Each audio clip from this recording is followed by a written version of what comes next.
because you actually see him morph from a spider into a pig. And you're going, what?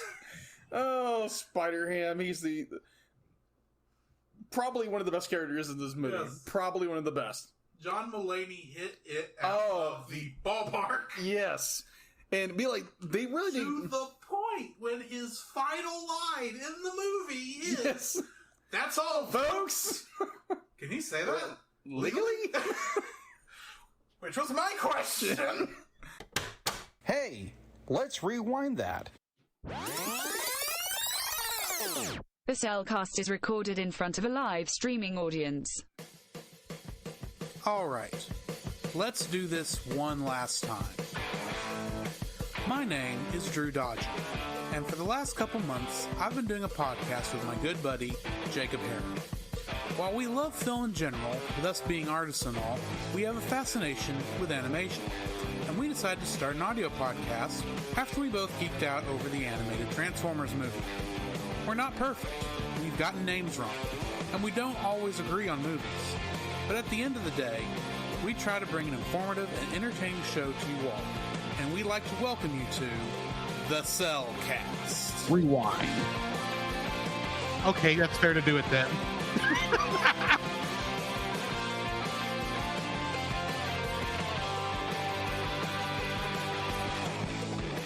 Hello and welcome to another episode of The Cellcast. I'm just going to repeat myself. Rewind. Joining me today is a man who, well, he's been through the multiverse a couple times. At least he's got a girlfriend now. Welcome, Jacob. Why? Well, at least I didn't drag her from another universe. There is that. That is true, because that would be awkward. Why, thank you. And let me introduce our co-host, a man who simply, why did you have to bring that pig in again? The spider pig? Well, I was feeling a little tiny, a little toony, and quite very much a little bit loony. I agree. This is not Tiny Toon Adventures. No, it's not. Though there is a Tiny Toon in it. Yes. He has a toon and he's tiny. But Yeah. anyway, He's a pig. he is a pig. Yeah. If you're listening to this and wondering what's going on, Uh-huh. we are doing a couple episodes over the course of the next year, every other month, Mm-hmm. starting with this one, where we are looking back at our season 1 episodes back before we had a real format for our reviews, and we're re-reviewing them. Mm-hmm. So yeah, this is the Cellcast Rewind, and we're totally not ripping off another podcast. No, we're not, of course. Not in the slightest. No. And Look at the album art. Special thanks to Francisco Roy Ruiz for helping us with some things and being a good sport, and Paul. oh my gosh. And a huge thank you to our fans, our supporters over at over on the Cell Nation and in the Cellcast podcast Yes. page Yeah. for voting for Yeah. this to be our first one, which honestly makes a lot of sense considering the sequels coming out this year. Yes, which I'm looking forward to. So we're kind of doing this a little loosey goosey. We didn't, because I didn't think to ask this question before we went live. I assume we want to give our scores from the last time before we get into the full review, but but after the spoiler free. I would say so. Then let's do that. All right. Let's jump into that spoiler free review. Certified fresh and spoiler free. Yeah, that's the other thing. This was all season 1 was way before Deedlet joined us. Yeah, Deedlet and all the great stuff that's been, developed over the past 5 years, 4 seasons. We're happy you're here too, Deedlet. Yeah. Anyway. Did she say anything on that? Moving on. Oh, great. It's not worth repeating. Okay. At least we're not getting I'm not going to say it because it'll probably happen. Just say it. Not going to say it. Anywho, spoiler-free review. Okay. If I remember correctly, this is like my 5th or 6th time watching this film. Because first time was my birthday movie of 2018. Mm-hmm. The second time was when me and Chase went to go see it. Okay. The third time is when I dragged you and Wendy to go see it. Yes. And the fourth time was the last time we reviewed this. Oh my gosh. So this is actually fifth time I've seen this film. Okay. No, sixth, because I watched this on Blu-ray by myself. Ah, okay. Because you watch what you get sometimes. That is true. If it's a film you really love, be like, yeah, you're gonna watch it both times. Exactly. I will say this, but if you're not watched Spider-Man Into the Spider-Verse before, and you have the Blu-ray, you're not watching off Netflix. I think it's still on Netflix. It's not on Netflix anymore. Where is it at now? Amazon? Yeah, it's on Amazon. Okay, if you're not watching on Amazon, because I don't think this is on the Amazon one either, but you need to watch before the film the short on the Blu-ray called Peter Porker the Spider-Ham in Ham of a Time. I don't remember the name of I think this it's thing. Ham of a Time, I think. Hang on, it's listed on the back of here. Caught in a Ham. Caught in a Ham. So yeah, you do need to watch Spider-Ham Caught in a Ham first, as it's honestly they should have played it before the film in the theater. I agree. It would throw you for a loop, and it'd be a weird way to start it, but it would just been like a cool little Looney Tune gag thing. It's like, okay, yeah, there's a comedic bit before the thing, and they're gonna and of course it does end with him entering the Spider-Verse or through the mysterious portal, I'll say. But it kind of I think I would have preferred that to how it actually came. So yeah, go watch Caught in a Ham first, then watch Spider-Verse, and do all that before you listen to us spoil it here in a minute. But yeah, this is one of my favorite movies. I'm looking forward to the sequel. It is definitely family friendly, and I think everyone should go watch it. I agree. Especially if you like Spider-Man in any way, shape, or form. This is, I believe, my third or fourth time watching this film. I also enjoy this film tremendously. Like Drew said before, he dragged me and Wendy, and we have told the story over and over again, but it's worth repeating again and again and again. So, my dear brother in Christ, I had forgotten to mention he's watched this movie twice already. Yeah, forgot to mention that his brother in my defense. Agreed. It was not in my context to think about it at the time. Right. In fact, I nearly texted you about 5 minutes into this movie saying, hey, by the way, the opening logos you might want to skip. Just as a joke. But right, because it did. I don't know if it had just never come up before. No, it had come up before because of The Incredibles 2. Yeah.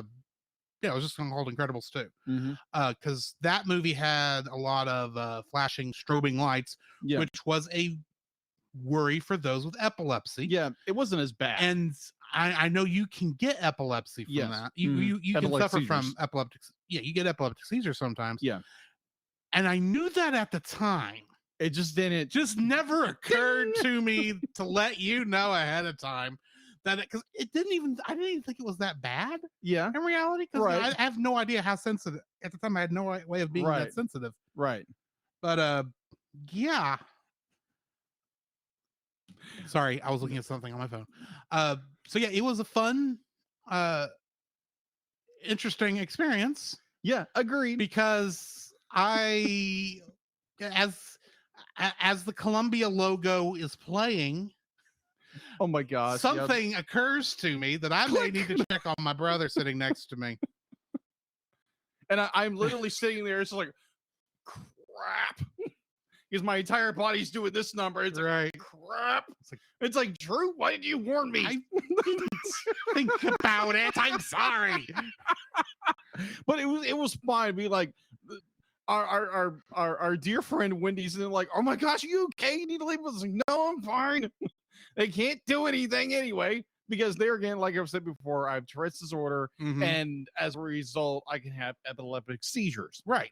And I'm just sitting there in the theater. It's like, wow, this is really cool. And it's getting really stroby. It's like, okay. And the thing is, once you recognize that little fact, You're stuck. and then the Marvel logo is going, and you're going, surely that's the last No. logo. And then you get Sony Pictures Animation. Okay, that makes sense. Surely that was the last logo. No. Pascal Pictures.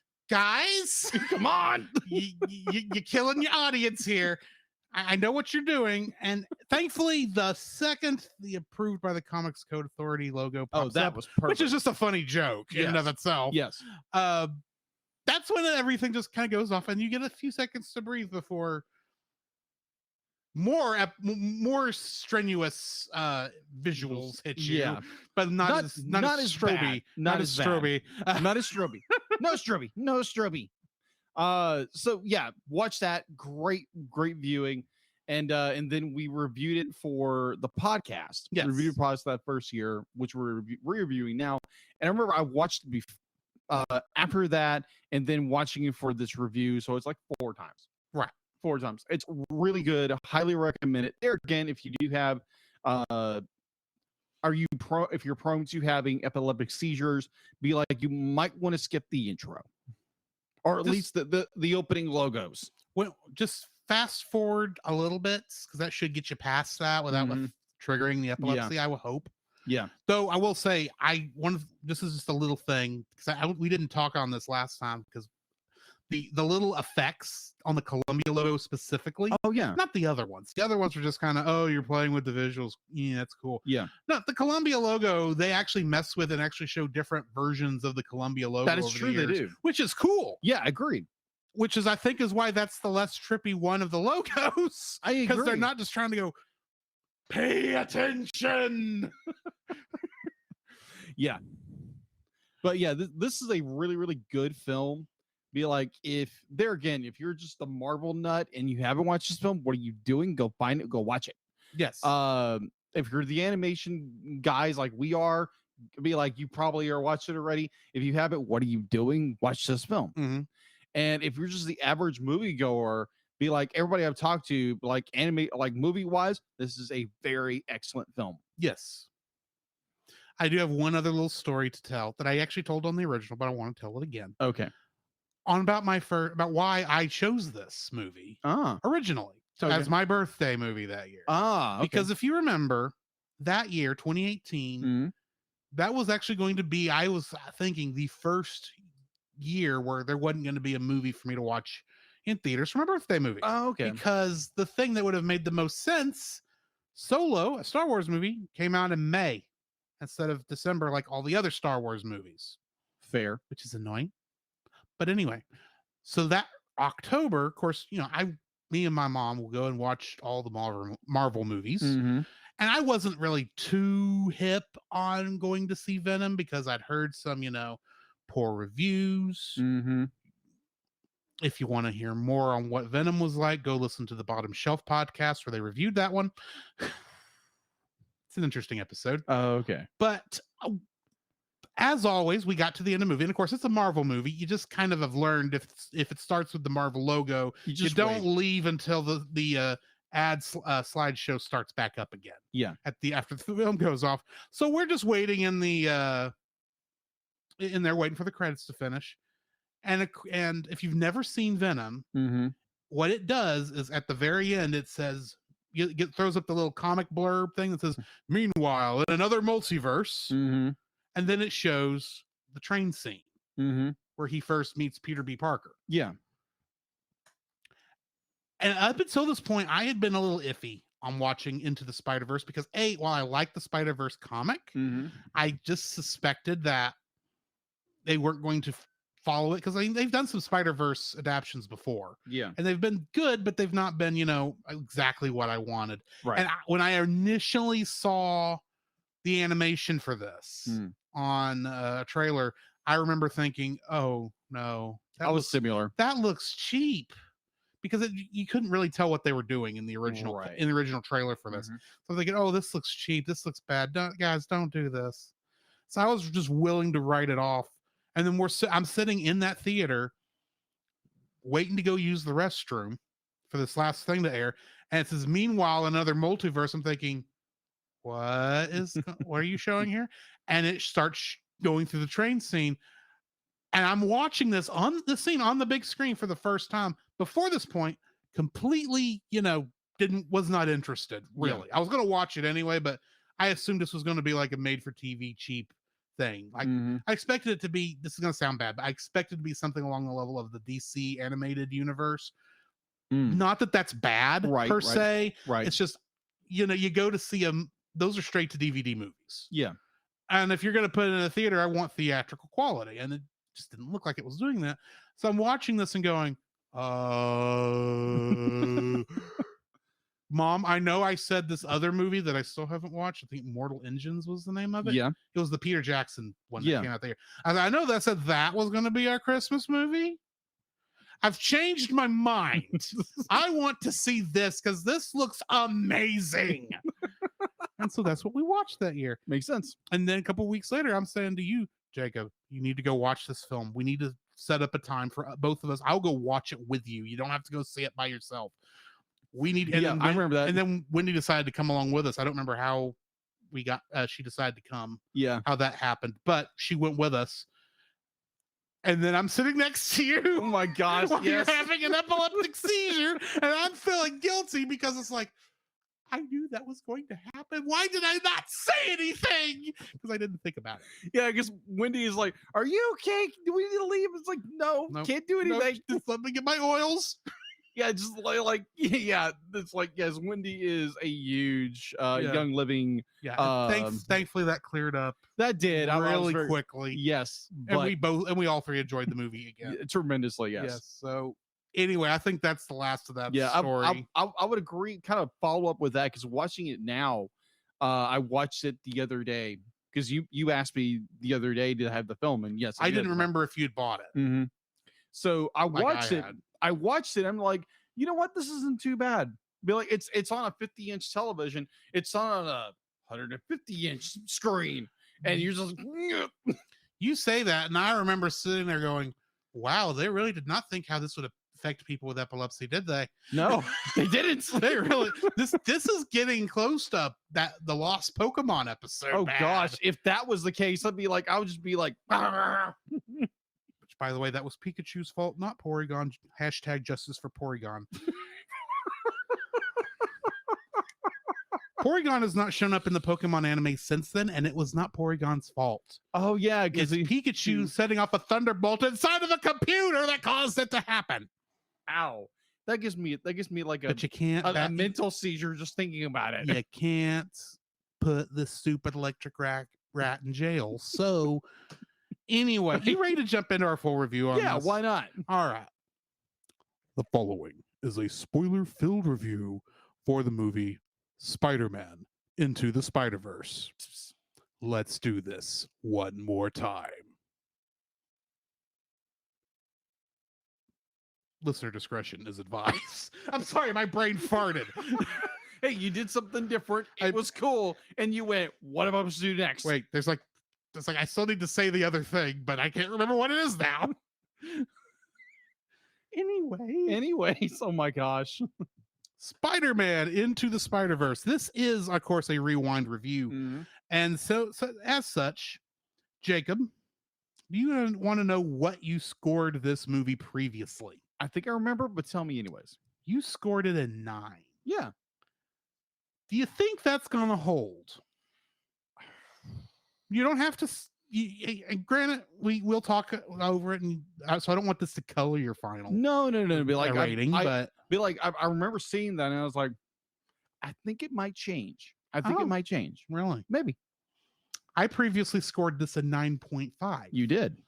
because I think I might have still been in the honeymoon phase Yeah. a little bit when we reviewed this, Mm-hmm.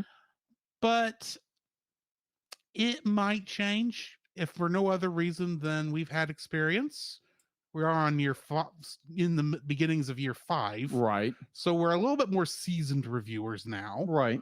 So there might be some differences. We'll see. Possibly. Yes. Either way. Yeah. It was written and directed by Rodney Rotham, who also wrote 22 Jump Street. Also directed by Bob Persichetti and Peter Ramsey. Bob Persichetti was a rough in-betweener on The Emperor's New Groove. Oh, okay. This was actually his first director job. The other director, Peter Ramsey, he directed Rise of the Guardians.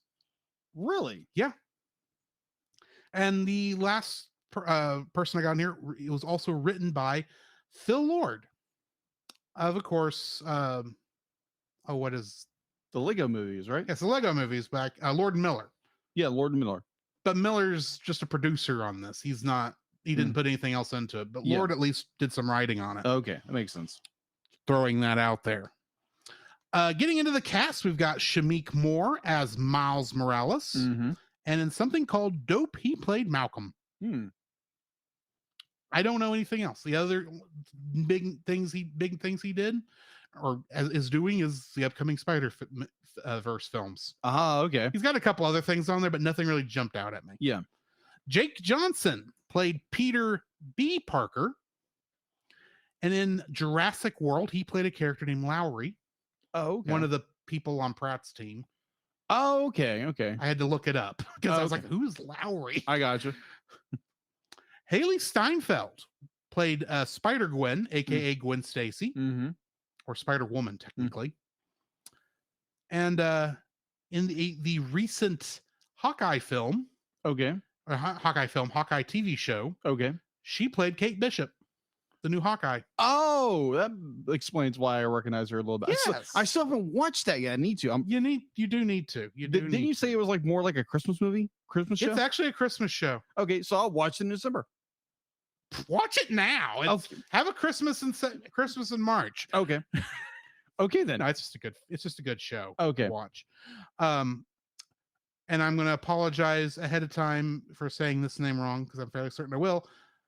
Mahershala Ali played Uncle Aaron, aka the Prowler. And he played the character of Vector in Alita: Battle Angel. That's right, he did. He's a really good actor. Oh yes. Byron Tyree Henry was Jefferson Davis. Jeff Davis, the father. Oh, thank you. That makes sense. Yeah. And in Bullet Train, he played Lemon. Oh, okay. Still haven't seen that film yet. Lily Tomlin, the voice of Aunt May, who may or may not be at Madam Web. Okay. Based on theories. A web theory. Possibly. She played Miss Frizzle on the Magic School Bus. Really? Yeah, I didn't realize that was Miss Frizzle. Huh. Who would have thought, right? Luna Lauren Velez played Rio Morales, Miles's mom. Yeah. And in the TV show Dexter, she played Lieutenant Maria LaGuarta, who apparently got a promotion on that show to captain at some point, according to IMDb, but I never watched the show. Yeah. Though I suspect since Dexter is a mass murderer and he's the protagonist, I'm assuming she's the lead detective or something. I don't know. Well, I haven't watched the show yet. I was going to make a Lupin the Third reference, but I can't remember what the cop's name is. Oh, right now. Okay. It's not Serizawa. That's a Godzilla character. I cannot. Sekizawa. It's not Sekizawa. I can't remember the policeman's name. Either way. Yeah, moving on. Zoe Kravitz played Mary Jane Parker.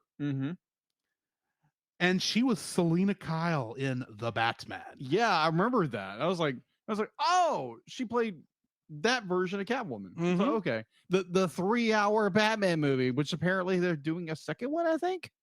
Yeah. I think so. And it's somehow separate from the rest of the DC universe going forward. Yeah, which is interesting. James Gunn don't know what he's doing, but we'll find out. We'll find out.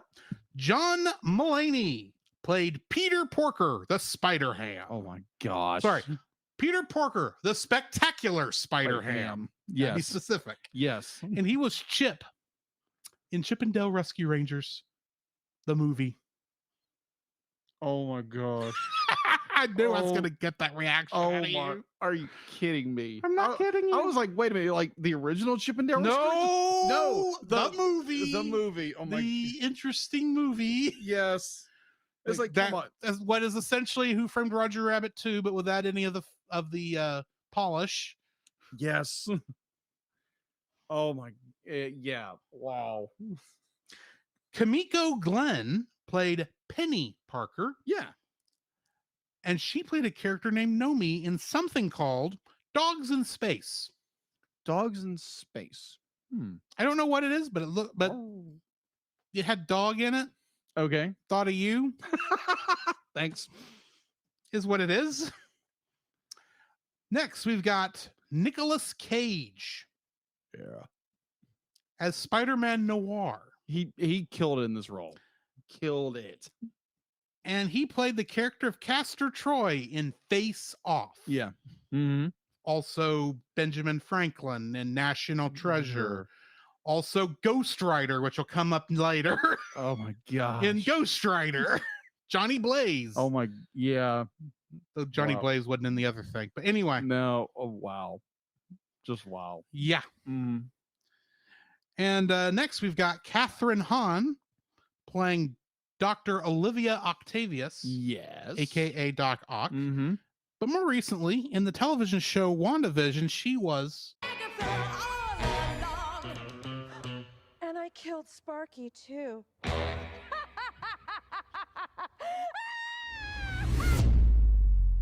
Yep. I'm sorry, she may be my favorite character in the MCU right now. And they're coming out with They're coming out with a new show. for her own show. How they're gonna get her out of where they left her, I don't know, but I'm Yeah. looking forward to finding That's out. gonna be interesting. Liev Schreiber played Wilson Fisk, Mm-hmm. and he played Victor Creed in X-Men Origins Wolverine. Remind me, that's Sabretooth, isn't it? Yes, that's I Sabretooth. thought that was that was Sabretooth. Sabretooth. Fisk was Sabretooth. Chris Pine played Peter Parker. Mm-hmm. And of course, he was Captain James Tiberius Kirk in the Abramsverse Star Trek Yes. films, plus a couple other movies he was in. Yeah. He's About a certain other, can't think of his. Hunt for Red October.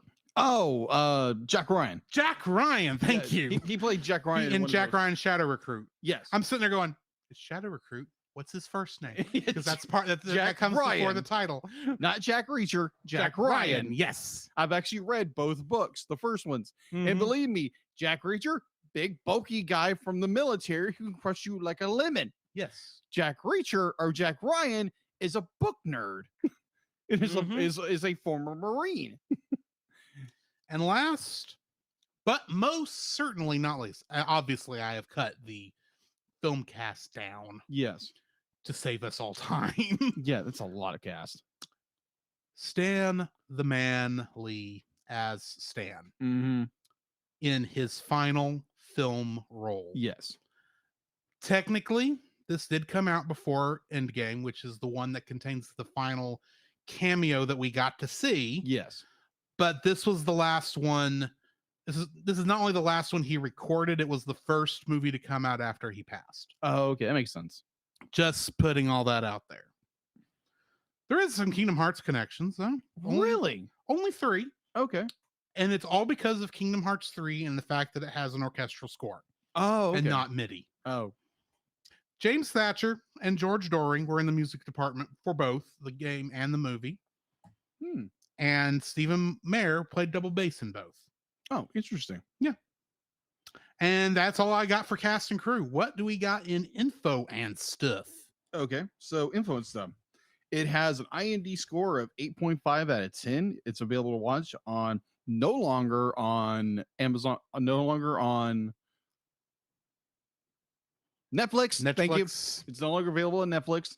I think I remember at one point, very briefly, it was available on Disney Plus, but that got No, it's not gotten put back on Disney Plus. yeah. I think it was there for like a hot second, and then it got taken off. Maybe, I'm not going to say you're wrong, but I don't think it was. Now, we do know that all of the Spider-Man films are going to end up on Disney Plus after the previously made contracts with Netflix and now Amazon go out. Oh, okay. Disney Plus is the next stop for all of the Spider-Man films. Okay, good. Good.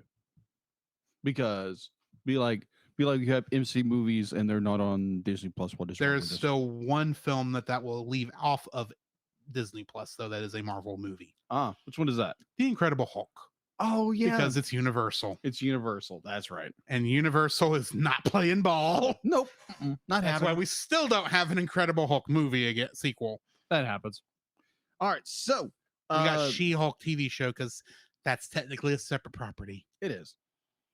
So it's available to watch on Amazon Prime for Amazon Prime Video for $2.99 and on YouTube for $3.99.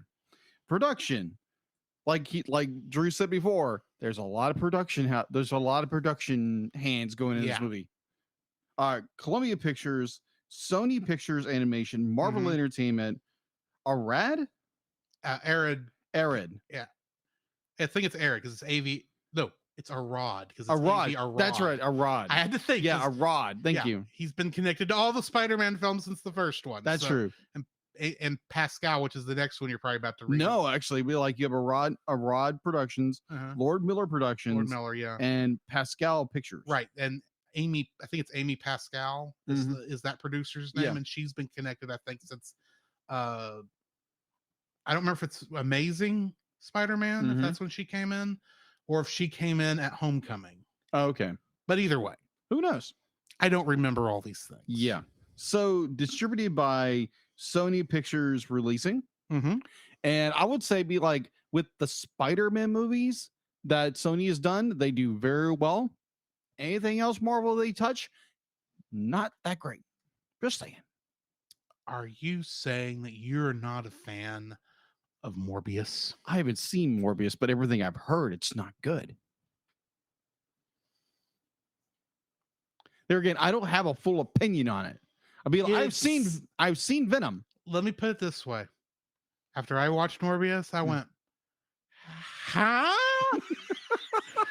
I mean, it was fun, but it was stupid. Okay, And fair. and everything you introduced in the after credits scene makes no bloody sense. But okay. I'll put it this way: the Vulture shows up, and by the Vulture, I mean Homecoming Vulture. Yeah. That's separate universes. It really is. They had to come up with an excuse for him to show up over there. I'm like, what are you doing here?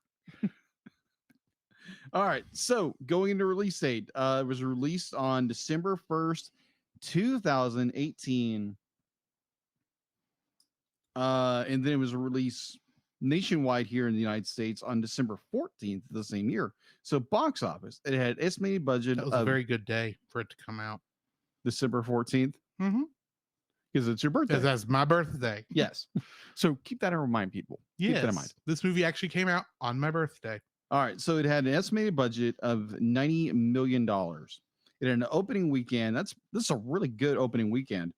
On December 16th of $35.6 million for the United States and Canada that weekend, and its US and Canada gross was $190.2 million. Its worldwide gross was $384.2 million. Like, now, grant it's not in-game money or Infinity War money, but that's really good for a movie. Oh yeah, really good especially movie. animated. Yeah, especially animated. But like, this is not That's thrown- not Pixar or Disney. Yeah, 'cause exactly. They usually get a pull on those. Yeah, true. So going into home release, Spider-Man Into the Spider-Verse was released on digital download by Sony Pictures Home Entertainment on February 26, 2019 with a Blu-ray, Ultra HD Blu-ray, and a DVD release following on March 19th. All release were had features if I can talk by a short film featuring Spider-Ham, including Caught in a Ham. There's also apparently an extended cut with additional 30 minutes of unreleased footage. Let's see. That would have been the alternate universe mode. Yeah, And it, yes, that it is. is all it does cut in with pencil sketches basically of what they would have done, which included, of all things, Spider-Man the motion picture. Are we talking like yeah, either or. It was how they introduced his roommate earlier in the film in that version, Yeah. and he was essentially like playing Ned in Homecoming, Mhm. that kind of character. Yeah. and say, "Oh, you got to do all the, you got to be a hero, and I'm gonna, I know all this cool stuff about Spider-Man because I watched this movie that I acquired." All right, so with a writer's commentary on it, including the Spider-Man. Oh wow, with the voice mask, so you couldn't tell who he was. I gotcha. All right, so Spider-Man Spider-Verse was also released on Blu-ray 3D format in several regions outside the United States and the UK on August 10th, 2019. Sony on April 2021, Sony signed a deal with Disney, giving them access to their legacy content, including Spider-Man Into the Spider-Verse and all its sequels, to stream on Disney Plus on Hulu and appear on Disney's linear TV networks. Disney Access Sony's titles would come following their availability on Netflix. Into the Spider-Verse was previously available on Starz and FX. This film became available on Disney Plus in the UK, which I think it's still there now. Yeah. UK, Australia, and Japan on June 17, 2022, and on September 9th, 2022, and Ireland, Latin America, and Europe. Sequels. Obviously, there is a sequel coming this year, 2023. Yes. Across the Spider-Verse. Across the Spider-Verse. And it's not part 1 anymore. Yeah, they took the part 1 and part 2 off of those last year sometime. Mm-hmm. And part 3, well, was part 2, the third movie, does technically have a different name, but I don't remember what it was. Yeah. All right, so like End of the Spider-Verse or something like that. It's actually Beyond the Spider-Verse. Oh, Beyond the Spider-Verse. Beyond the Spider-Verse. So on August 2018, the directors were focused on completing the film, but acknowledged that the introduction of the Spider-Verse in the film could create the potentials of many different stories to be told, depending on the success of the film. And obviously, it was a very success. By the end of November, Sony had greenlit a sequel and a spin-off for that certain film to be developed due to the incredible buzz surrounding the film. The film entered production in 2022. The Sony announced that the sequel will be released on August 8th, 2022, but the release was later delayed by 6 months to October 7th, 2022, due to the COVID-19 pandemic. Thanks, COVID. It's still not out yet because time. Because time, of course. They still had to work on it. Then again, on June 2023, in December 2021, there we go. Lord and Miller revealed that the film was split in 2 parts after they wrote down the story they wanted to tell for the sequel and realized it was too much for a single film. Both films took place worked on both parts took place simultaneously. The second part, Beyond the Spider-Verse, is set to be released March 29th, 2024. And I'm looking forward to both these films. Yes. Because for me personally, like, I want to watch the films. At the same time, that means Marvel Legends is going to come up with a new Spider-Man, which I'm going to grab. Indeed. Let's jump into the summary right quick. New York City teenager Miles Morales struggles to live up to the expectations of his father, police officer Jefferson Davis, who sees Spider-Man as a menace. Miles adjusts to prep school and visits his uncle Aaron Davis, who takes him to an abandoned subway station to paint graffiti. Miles is bitten by a radioactive spider and gains spider-like abilities similar to Spider-Man. Returning to the station, Miles discovers a collider built by Wilson Fisk, who hopes to access parallel universes to bring back his late wife and son, whose deaths he blames on Spider-Man. Miles watches as Spider-Man attempts to disable the collider while fighting Wilson's henchmen, Green Goblin, and the Prowler. Spider-Man saves Miles, but Green Goblin shoves Spider-Man into the collider, causing an explosion that kills Goblin and severely wounds Spider-Man. Spider-Man gives Miles a USB flash drive designed to disable the collider, warning that the machine could destroy the universe if activated. After watching in horror as Wilson kills Spider-Man, Miles flees with Prowler in pursuit, eventually getting away from him. As the city mourns Spider-Man's death, Peter tries to honor his legacy and become the new Spider-Man. While trying out his newfound abilities, he inadvertently damages the drive. At Spider-Man's grave, Miles meets Peter B. Parker, an older and worn-out version of Spider-Man from another dimension. Upon meeting him, Miles discovers his ability to emit bioelectric bursts called Venom Blasts. Peter reluctantly agrees to train Miles in exchange for help stealing the data to create a new drive. They infiltrate Wilson's research facility, and Miles discovers that he has the power to turn invisible. They are confronted by mad scientist Olivia Octavius, who discovers that Peter will die from cellular decay if he remains in that dimension. Chased through the laboratory and surrounding forest by Octavius, Miles and Peter are saved by Gwen Stacy, a Spider-Woman from another dimension. They visit Peter's aunt, May Parker, who is sheltering more spider people from other dimensions, namely Spider-Man Noir, Penny Parker, and Spider-Ham, who are also deteriorating. Miles offers to disable the collider and the others can return home, but after questioning and testing him, they tell him that he lacks experience. Distraught, Miles retreats to Aaron's home where he discovers that Aaron is the Prowler. Miles returns to May's house where Penny has completed the new drive. He is followed by Wilson, Prowler, Octavius, Scorpion, and Tombstone. In the ensuing brawl, Miles reveals his identity to Aaron just as Aaron corners him. Unwilling to kill his own nephew, Aaron spares Miles, but is fatally shot by Wilson. Miles flees with Aaron, who tells him to keep going before dying. Jefferson arrives on the scene and Miles escapes, leading Jefferson to mistake Spider-Man as Aaron's murderer. The heroes regroup with a distraught Miles at his dorm room. Peter restrains Miles to ensure his safety and leaves him with the others, choosing to sacrifice himself by staying behind and deactivating the collider. Jefferson arrives outside Miles' door and, assuming Miles does not want to speak to him, apologizes for his mistakes and inspires Miles. Miles then manages to control his powers, escapes his restraints, and creates his own Spider-Man suit with May's help. He joins the heroes, defeating Wilson's enforcers and using the new drive to send them home. Wilson fights Miles, attracting the attention of Jefferson, who realizes that Spider-Man isn't the menace he saw him as. Jefferson encourages Miles, who subdues Wilson with his Venom Blast and throws him at the kill switch, destroying the collider.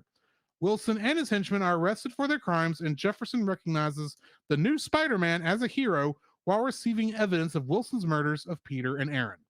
Miles embraces the responsibilities of his new life, with the heroes return to their lives in their own dimensions. Later, Gwen finds a way to contact Miles from her own dimension. Meanwhile, in another dimension, Miguel O'Hara of Spider-Man 2099 fame travels to the universe of 1967, the Spider-Man animated series, and argues with its Spider-Man. Getting into the trivia for this, art directors Dean Gordon and Patrick O'Keefe and their team turned to Cubism to help represent the dimensional quakes.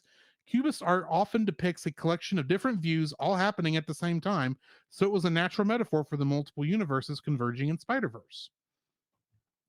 If you hit pause anytime a train goes by, because all the animators wanted to animate Stan Lee, he is in almost every single train. Really? Yeah. Okay, then.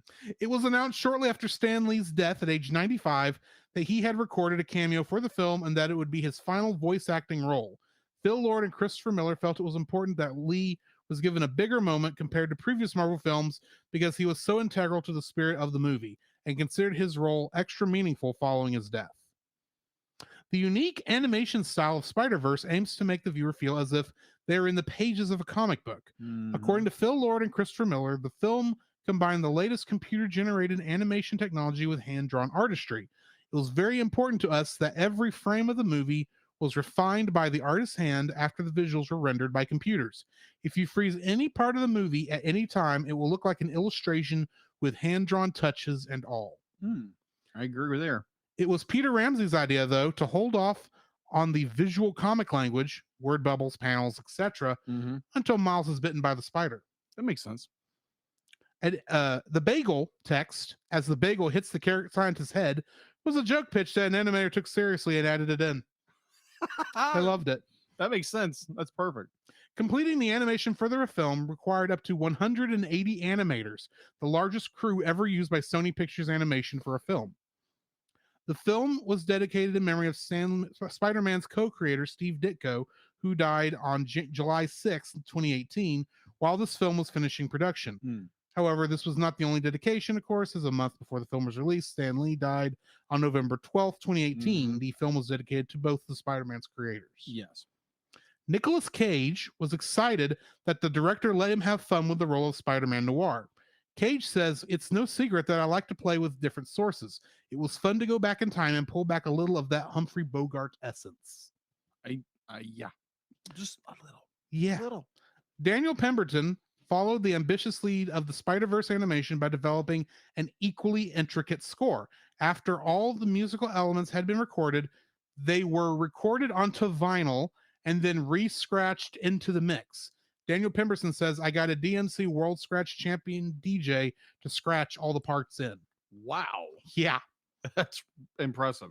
When Miles first visits Uncle Aaron's apartment, the television is playing the television show Community. The beginning of that episode shows Donald Glover's character, Troy, getting out of bed wearing Spider-Man pajamas. This was a reference to an unsuccessful 2010 campaign to get Donald Glover a chance to audition for the lead role in The Amazing Spider-Man, 2012. Miles Morales' co-creator, Brian Michael Bendis, describes that image of Glover in the Spider-Man pajamas as one of the major inspirations for the creation of the character and the character's design. Additionally, Glover appeared as another version of Aaron Davis in Spider-Man Homecoming, in which he makes a brief appearance to his nephew. That's true. He does. Glover also voiced Miles Morales in Disney's Ultimate Spider-Man in 2012, that cartoon series. Nice. At the beginning of the film, the famous phrase, "With great power comes great responsibility." This is actually said by Cliff Robertson, who played Uncle Ben in the original Spider-Man trilogy, starring Tobey Maguire. This quote was pulled from Spider-Man 2002 archival footage, as Robertson passed away in 2011. Spider-Ham's contribution to the scene when all the Spideys mention who they've lost is now a touching beat of him acknowledging you can't always save everybody. But it used to be a joke line about how his Uncle Frankfurter, who was electrocuted and he smelled so delicious. Oh, jeez. It earned a big laugh from early viewers, but they realized it both took viewers out of the heaviness of the scene and hurt Ham's appeal going forward. In the epilogue, Spider-Ham still appears eating a hot dog in front of Uncle Frankfurter's restaurant. According to comic book writer Brian Michael Bendis, Miles used his mother's last name because his dad was a secret agent of S.H.I.E.L.D.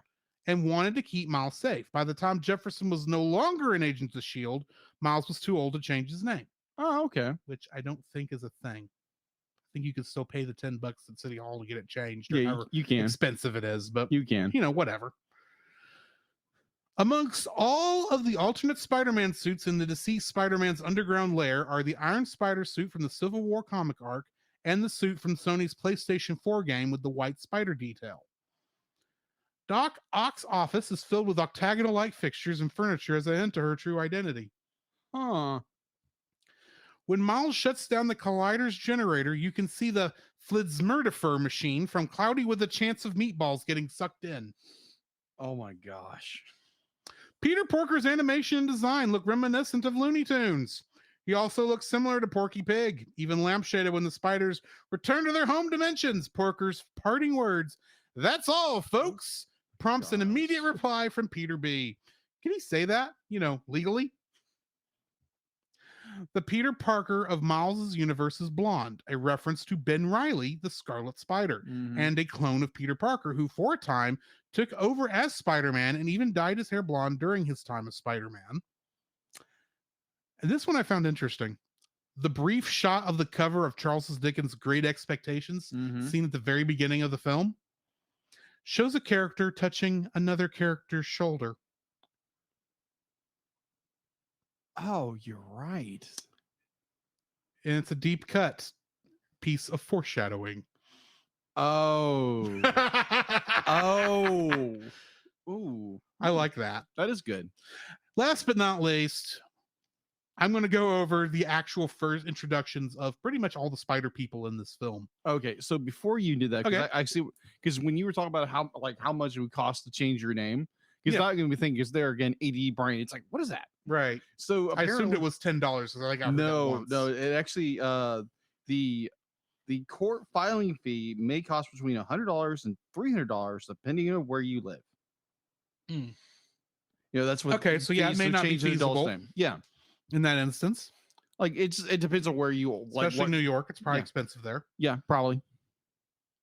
Just FYI, if you wanted to change your name, that's how much it costs. All righty.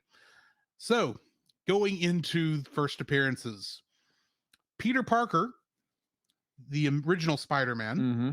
first appeared in Amazing Fantasy number 15 in Mhm. June 1962. Uh-huh. Because one of these Peters has to be Ben Reilly. Ben Reilly, aka the Scarlet Spider, Mm-hmm. first showed up in Amazing Spider-Man number 149 in July 1975. He did. Spider-Ham was first introduced in Marvel Tales starring Peter Porker, the Spectacular Spider-Ham, in November of 1983. Wow. Spider-Man 2099 made his official debut in Spider-Man 2099 number 1, March 1992. Huh. Spider-Man Noir first appears in Spider-Man, Noir number 1 in February 2009. Hmm. The Miles Morales version of Spider-Man first appearance was in Ultimate Fallout number 4, August 2011. Mm-hmm. The Spider-Gwen version of Spider-Woman made her debut in Edge of Spider-Verse Mm-hmm. number 2 in September of 2014. That was one of the tie-in books to the original Spider-Verse event. And Penny Parker and SP//DR, her spider friend, Yes. first appear in Edge of Spider-Verse number 5, October 2014. Hmm. I just realized, though, I did leave out Spider-Man 66. You did. First appearing on the animated television series Spider-Man in 1966. Yeah, the 67. Mm-hmm. Either way, One of those. in the 60s. Yes. That's what all I got for trivia and such. What's your first like for this film? Oh, that's almost like a dead ringer there. The animation in this film is Oh, yes. spectacular. Oh my gosh. You go into this film full force animation, like with the logos, how they do the logos, how they do that. Even they'll be like, it might be a little epileptic, granted, but be like from start to finish, animation wise, this movie is a tour de force.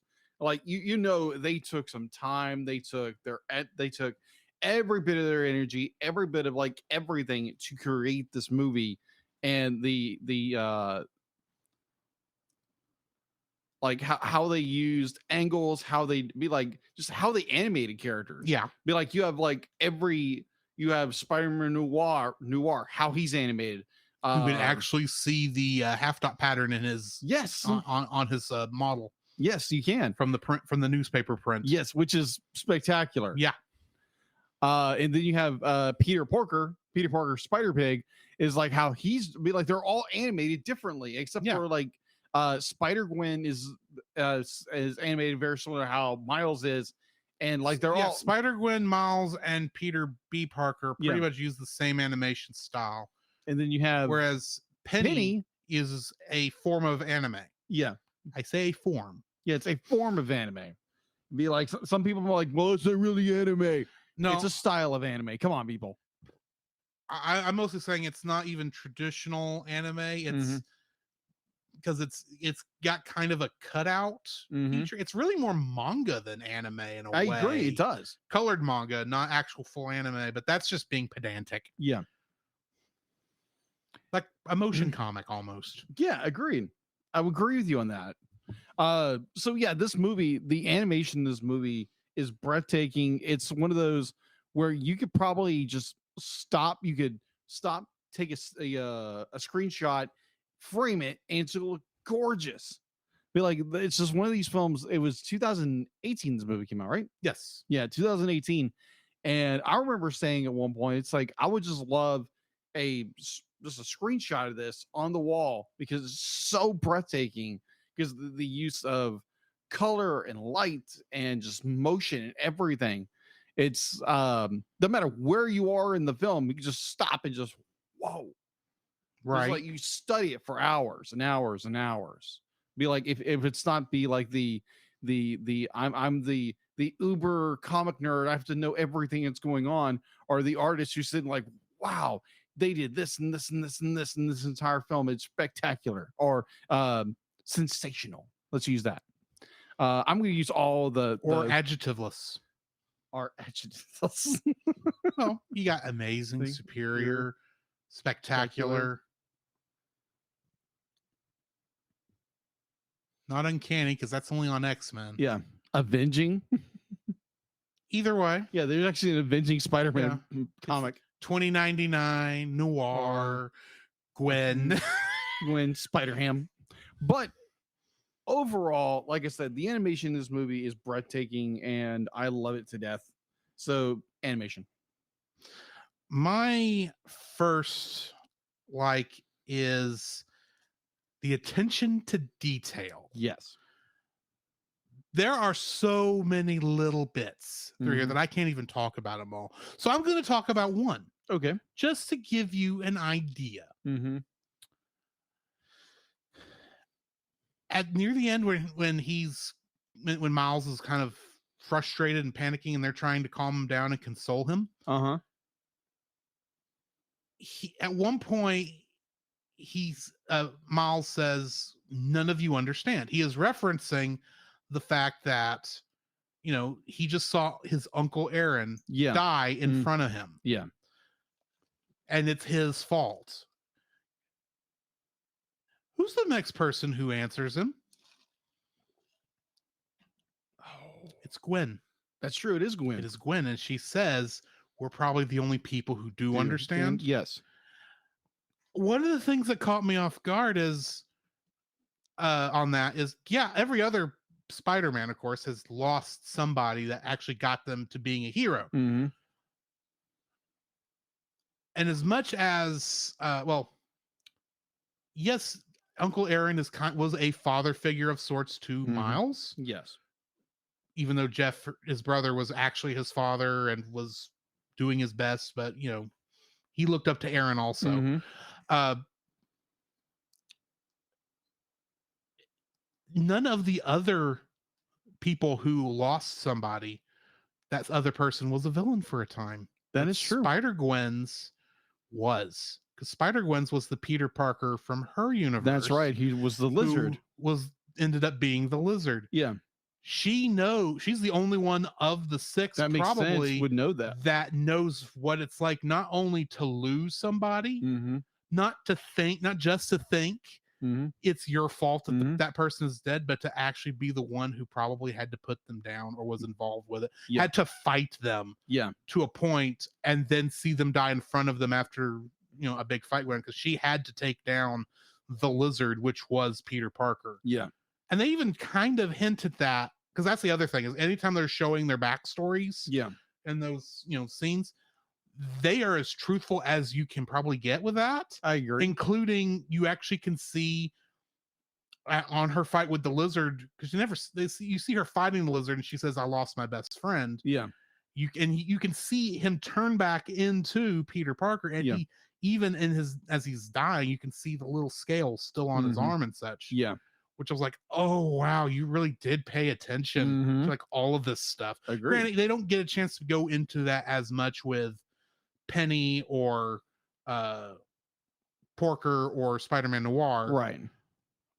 But which is why I wanted Spider-Ham more. Of course, then you have the fact that of all the Spider people, Spider-Ham was technically a actual spider before he became Spider-Man. That's right, because he was a spider who was bitten by a radioactive pig. And that is how it was explained in the comic. My gosh. But the attention to detail, even the stuff that doesn't matter, like the fact that when they first turned the Collider? the collider on, and they show all the little where they're getting all the signals from, Oh yeah. and all the numbers they use are the actual universe numbers for all the spider people who are in this movie. Really? Yes. Huh. Except because Miles is the one that's they mark as the center, which was the Ultimate Universe, Mm-hmm. 1986, I think. Don't quote me on Don't that. quote. No, I don't know what it is. But all the other ones, the only two they don't show are, of course, 2099 and 66. Yeah. But that attention to detail, even when on things that really don't matter, that you Yeah. show on screen for a little bit, it's like, man, that I just love that that much thought was put into every single one of these scenes. And yeah, that attention to detail is definitely my first like. Okay. What's your second? My second like, you mentioned the character in your first like, and I'm going to use his sound, or more case that he's coming. Are you Also- talking about the Prowler? I'm talking about dog? the Prowler, the Prowler sound. The Prowler sound. It's I looked up what that was, and I can't remember now what it is. But the siren. They call it Yeah. the Prowler siren. Yeah, it's a Prowler silent, and it's just like it's so Mhm. it's like how they set it up. It's just like be like most of them be like a character comes in and they have some kind of they're being announced by a sound or whatever. The Prowler's sound or his horn or whatever Yeah. it is It just sounds like a foghorn. it sounds like a But foghorn, pitched up. but pitched up, and it's just got this just like that very it grabs your attention really fast, Right. and it has that instinct of dread or terror that something's coming that is going to hurt you in some capacity or not. Right. And then the best one of those, after they've trained you to listen for this, Yeah. is when you're in Uncle Aaron's apartment, Uh-huh. and he takes the mask off, and you see Uncle Aaron, Yeah. and then they play the siren. You're going, and I knew Aaron Davis was the Prowler, yeah, but was not expecting it. Y'all played this off perfectly because I temporarily forgot. Oh yeah, and the one that was really good because like you said, it be like they train you to figure out when the Prowler is coming. Mm-hmm. So the one that got Or me, have I started thinking of him, Batman Deadpool? Batman Deadpool. He's got Deadpool-like mask, True, and he stands around like Batman. that is true. Especially that one shot when Miles is first getting away, and he's standing on top of that building looking at him, Oh yeah, just like the ending of the Batman animated series Uh-huh. theme song. oh yeah. Just as you hear the, it's like, good night. You might as well have lightning going off behind him. That would have been good. But like Drew said, be like the fact that they like we've been trained to figure out where he's coming from. So when we get to the big battle at Aunt May's house, be like, and it's Miles who picks it up, and Yeah. he hears it coming. It's like, oh crap, here it comes. Yeah. And it's so well done. Be like his what did you call it? Be like his call or whatever. I'm sorry. Oh, the siren. Yeah, his siren. Be like, you hear that, it's just like it's such genius. Like how they use sound throughout this entire movie to just like every fashion. But the Prowler's siren call is so iconic. It's so iconic. It's so well Mhm. done. And it just makes he makes him a missing character before you see him. Yes. And it put me like, I remember watching in the theaters. It's like, oh my gosh, my spider senses tingling. You're just like, oh crap, here it comes. And it's so well done, so well executed. So yeah, the Prowler's siren is my number 2. What's your number Also 2? interesting that the place where Uncle Aaron takes Miles to do his graffiti, Oh yeah, he says it's a place he worked on an engineering job. yeah, And it's like, what, right the other side of that fence is where the collider. collider is. Yeah, And that's where the spider got to Peter, yeah. or got to Miles. I mean, Mhm. just little interesting tidbits that they didn't point out. They didn't shove in your face and go, look how clever we're being. They were just clever, Yeah. and we got to enjoy it. Yeah. That's all I want, people. Yeah. Be clever. Don't point it out. Mm-hmm. Exactly. Subtlety. Speaking of subtlety and cleverness, Okay. my second the reveal of Dr. Olivia Octavius. Oh, that was good. That was. Oh, good. I My remember gosh. when I was first watching this on December 14th, 2018. Mhm. And because you first see her on that movie thing that they're watching in class. Yeah.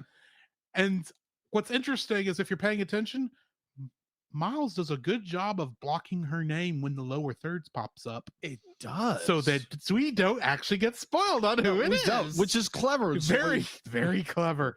And then they bring up says, they're going over the plan. Peter and Miles are. He says, oh, I know who's got all that information. That would be the lady with the bike in that movie we watched. Says, oh, great, I'll follow her. And she's like, you're thinking, okay, this is interesting. Where you're going with this? Mm-hmm. And like, I did not notice the fact that all the light fixtures in her office had 8, but I like that. But that whole scene there where she's talking to Peter B, and she finally says, oh, it's going to be very painful all the way to the end. And I'm so going to enjoy watching you die. Oh my gosh. And you're going, yes. and I What remember the- watching it going, what? And he says, and and Peter asks her, would you say your name was again? Dr. Olivia Octavius. And she takes her jacket off and her, I don't know what that material is that makes up her octopus arms. Yeah. Rubber. The air look like air-filled rubber arms. Yeah. They It's a did. different way of doing it, but it's like it looks cool. And it pushes her up so that she's now towering above Spider-Man, Mhm. like all the good Good- Doc Ocks do at villains. some point. Yes. And he says, don't tell me your friends call you Doc Ock. She says, no, my friends actually call me Liv. My Liz. enemies call me Doc Ock. Which is very interesting when you get to the fight at Aunt May's house. Yes. And Dr. Octavius shows up, and what does May Parker say? Oh, great. Oh, great, it's Liz. It's like, y'all were friends at some point. It's like, how does this? Of course, technically, I mean, Doc Ock did ask Aunt May out in the comic books a number of times after Ben died. That is, I remember that. Yes. So, not going there. No, not going there at all. But it's all that's very interesting, and it's never shoved in your face until Agreed. the moment it makes sense when it's reveal time. Right. And it's like, Dr. Olivia Octavius, and they don't have to finish. We know who she is. She's Doc Ock. She's Doc Ock, the best villain Spider-Man's ever fought, in my humble opinion, because Doc Ock's my favorite Spider-Man villain. True. Okay. And honestly, Catherine Hahn and Alfred Molina, in my opinion, are the only people who've played the character good.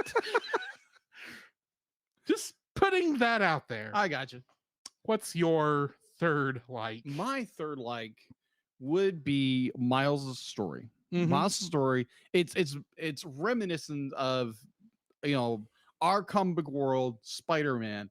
It's like obviously he's African American, Latino, and they mix it up a little bit, which is cool. Right. And that's one of the things I love about this film is that they don't start trying to shove everything in your face. It's just more like he's a regular kid. He's trying to get along with everybody. Like he's a bit nerdy. Be like he likes art, which I like art. Be like maybe not his art, but I like art. But it's more his story of how he becomes the man he becomes. Right. And it's more be like he is shoved into this responsibility. He's bit by the radioactive spider Mhm. that gives him all these incredible powers. And he's like Peter, when he first got his powers, be like, I don't want this. This is not my responsibility. And then like he's introduced to his world's Peter, who is subsequently killed, and he has to take on the mantle of Spider-Man. Yes, because with great ability comes great accountability. Jeff. Jeff. Wrong Jeff. I know. I just playing off that. But I love his progression from a very hesitant young man who is overwhelmed by everything, because we're all overwhelmed by be like if you're thrust into something you don't know, And fear sets in because we all be like, there again, we're very we are all prone to fear and prone to wonder, as the old Yes. hymn used to say. Indeed. And like, it's the idea of be like, I just want to run. Be like, I don't understand this. I want to learn. I want to try to figure out because I want to try to be responsible, but I'm scared. And so it's Miles and his father, that relationship with him, and like the bombardment, all these other Spider-Man who have Spider-Man and Spider-Woman have kind of, or Spider-Women, sorry, have come in and are trying to teach him, but he's being overwhelmed by it. Yeah. And then it just simply takes the death of his uncle, who was the Prowler, a man he looked up as a father, and then his own biological father telling him just be yourself. Just be yourself. Be like, and I'm going to support you for who you are. Well, and it helps that when he's tied to the chair, he gets actually time to think. Yeah, because up to that point, it's been nonstop. It actually slows down. Yeah, from the time he runs into to Peter B. Parker until Peter B. Parker ties him to the chair. Yeah, it's been nonstop for him and the gang. Yeah, exactly. In reality. Yeah, and it's just, like you said, it's that time to kind of reflect and be like, there again, he just lost his uncle. He just lost his uncle. He's gone through a lot at this point, and he has to listen to his father, and he can't run away. He has to listen to his father, what he's trying to say, because he's a young man who is just trying to be something, and he's got to listen to wise wisdom from his father, and that what sparks his inspiration to become Spider-Man. Yeah. And once he finds that inspiration, he becomes the hero he is destined to be, as in Miles Morales, Spider-Man. And I really, his transformation into Spider-Man, or at least his world's version of Spider-Man, is like, it's the typical journey of a character, just done differently.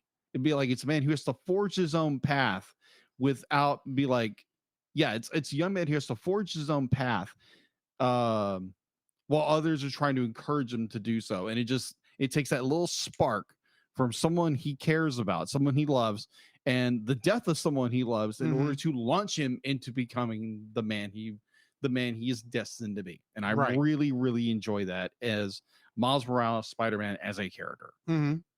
So it's my number 3. What's yours?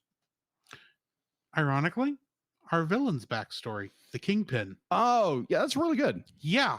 I mean, the Kingpin has always been a very hot-headed character. A little bit. Cool on the outside, but a raging bull on the inside. Yeah.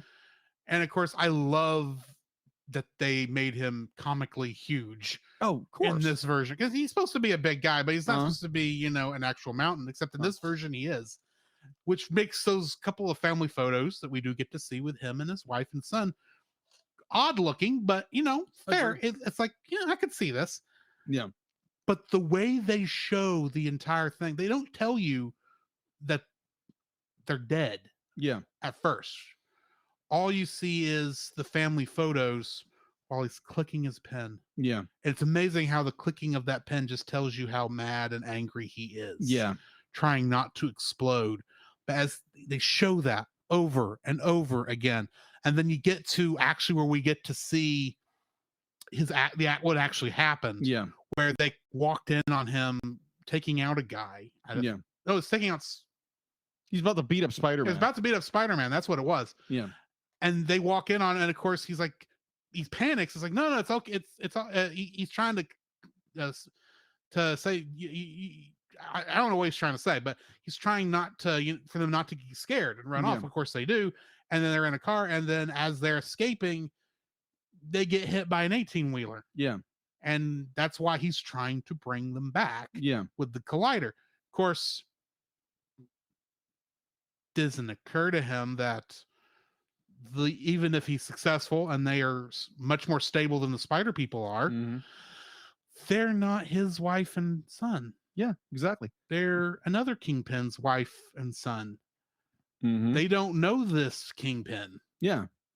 So It also kind of reminds me of that part Doc- never occurs to him, but I think this. I'll let you say your thing in a go minute. ahead.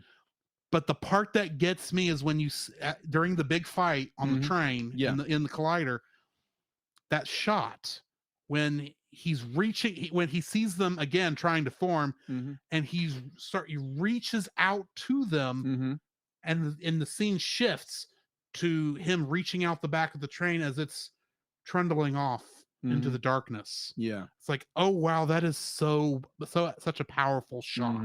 Agreed.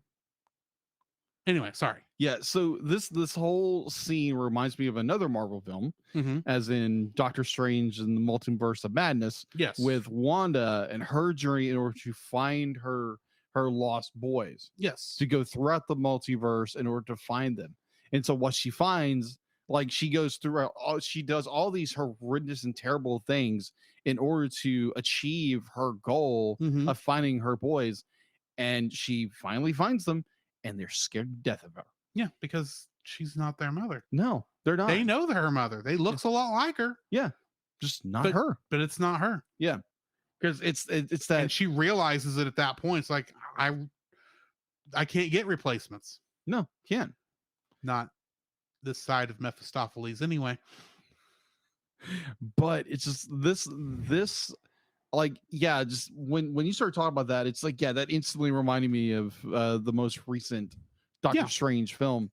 And it's so well done of how Fisk is he is doggedly determined, no matter what happens, I'm going to have my family back. And he doesn't think about the ramifications of that. He doesn't care about anything else. So he's so goal oriented that its ends justify the means. Yeah, exactly. The problem is the end's not what he wants. It's not the ends he's trying to get. Exactly.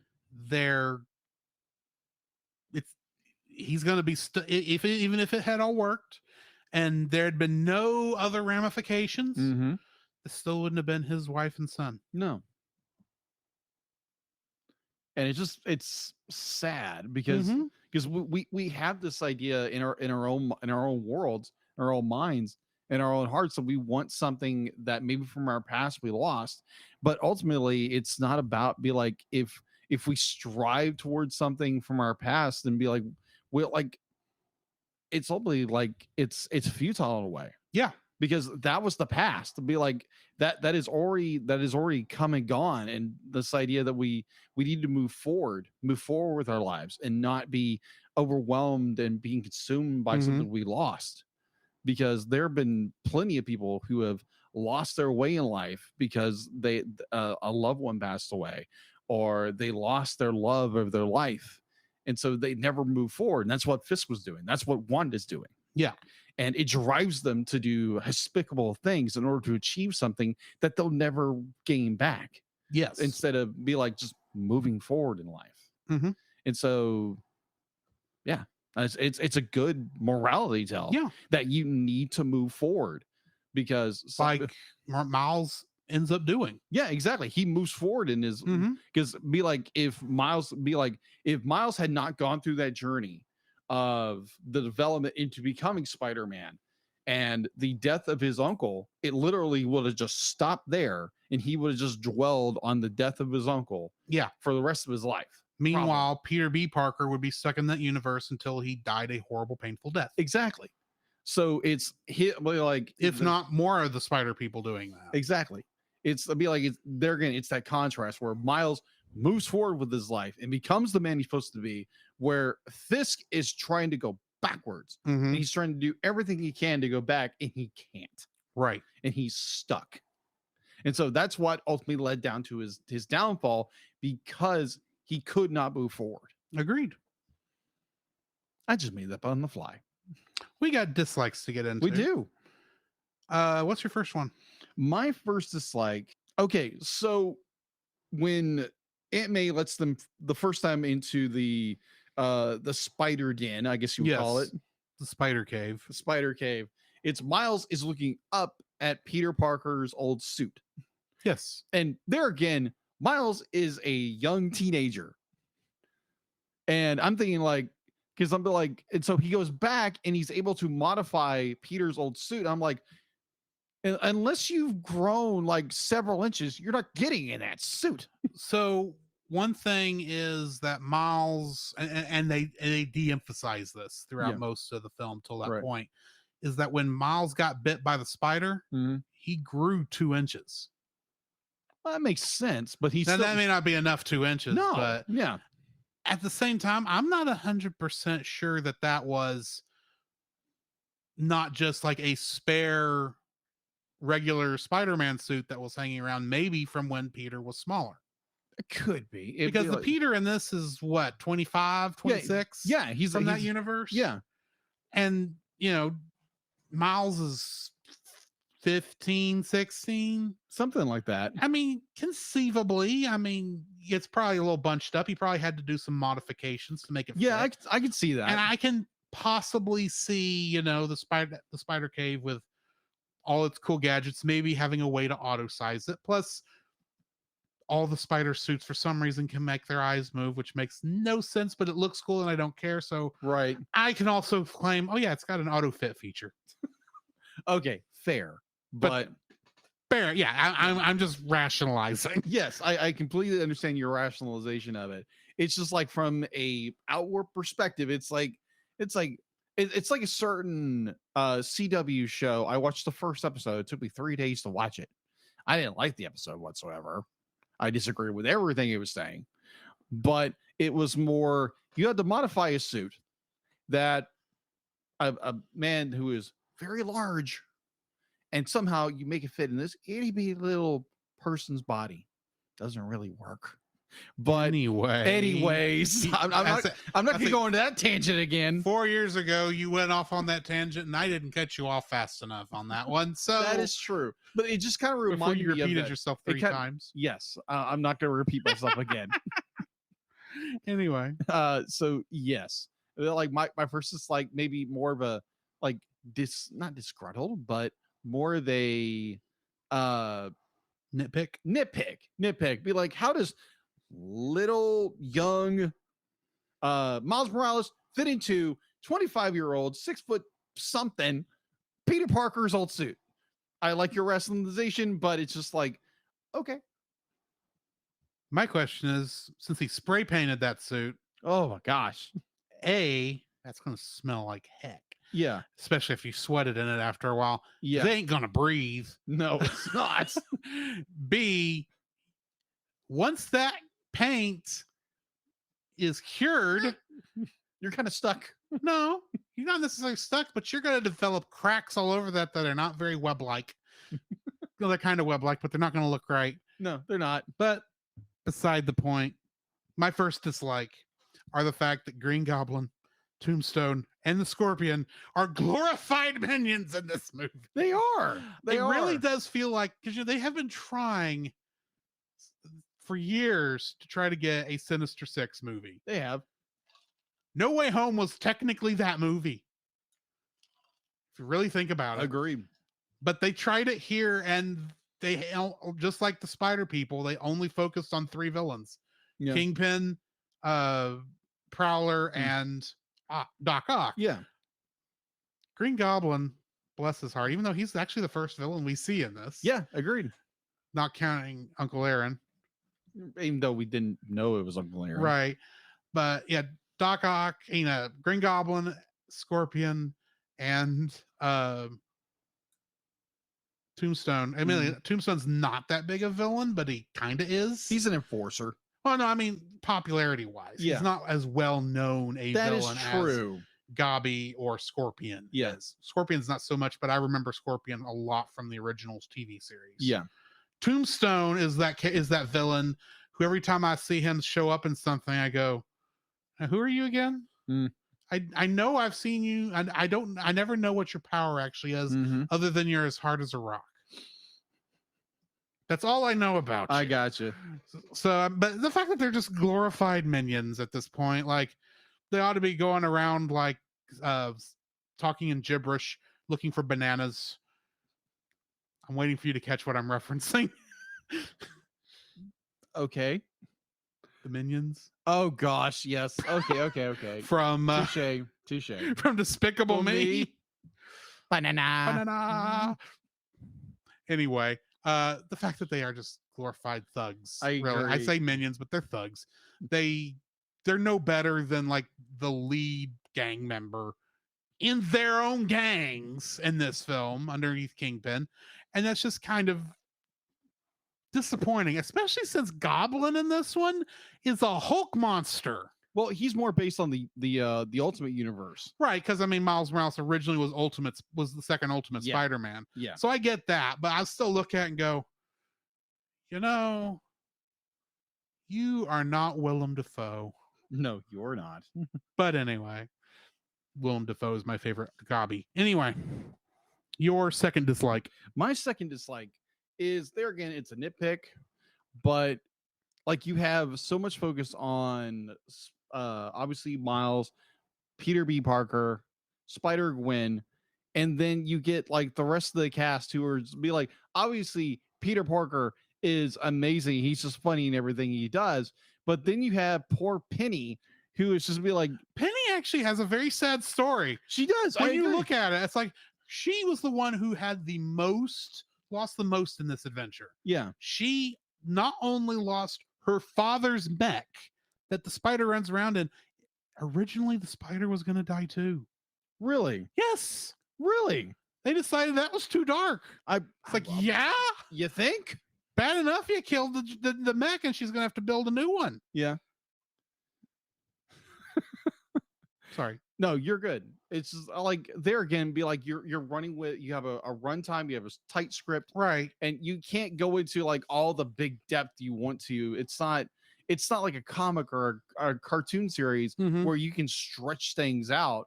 Where be like you have Spider Noir and Penny Parker, and am I forgetting somebody? Peter Porker. Yeah, Peter Parker. Look, Those are those three. that is true because there again, Peter Parker just shines in every scene he is. But I Yeah. think Penny just kind of gets the She gets the shaft she gets the shaft in this movie. because you know nothing about her.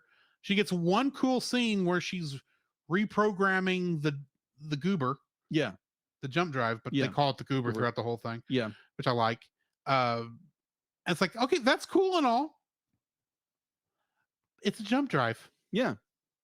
You didn't need to go at it like with soldering irons. You just need to load it into a USB port and move the files over. That is true. Well, I did. Well, they did have to actually program a worm to get into the system. I give you that. I much. got you. But at the same time, it's like you don't actually have to do to solder onto the jump drive to pull that off. But whatever. Yeah, because I read somewhere that originally they were going to use Silk, which is another Spider Woman character, Right. But they wanted to use Penny because her power sets are different. Yeah. and I mean, like it's cool, but there again, her character is underutilized throughout this entire film, and she's only in the film for like less than 20 minutes.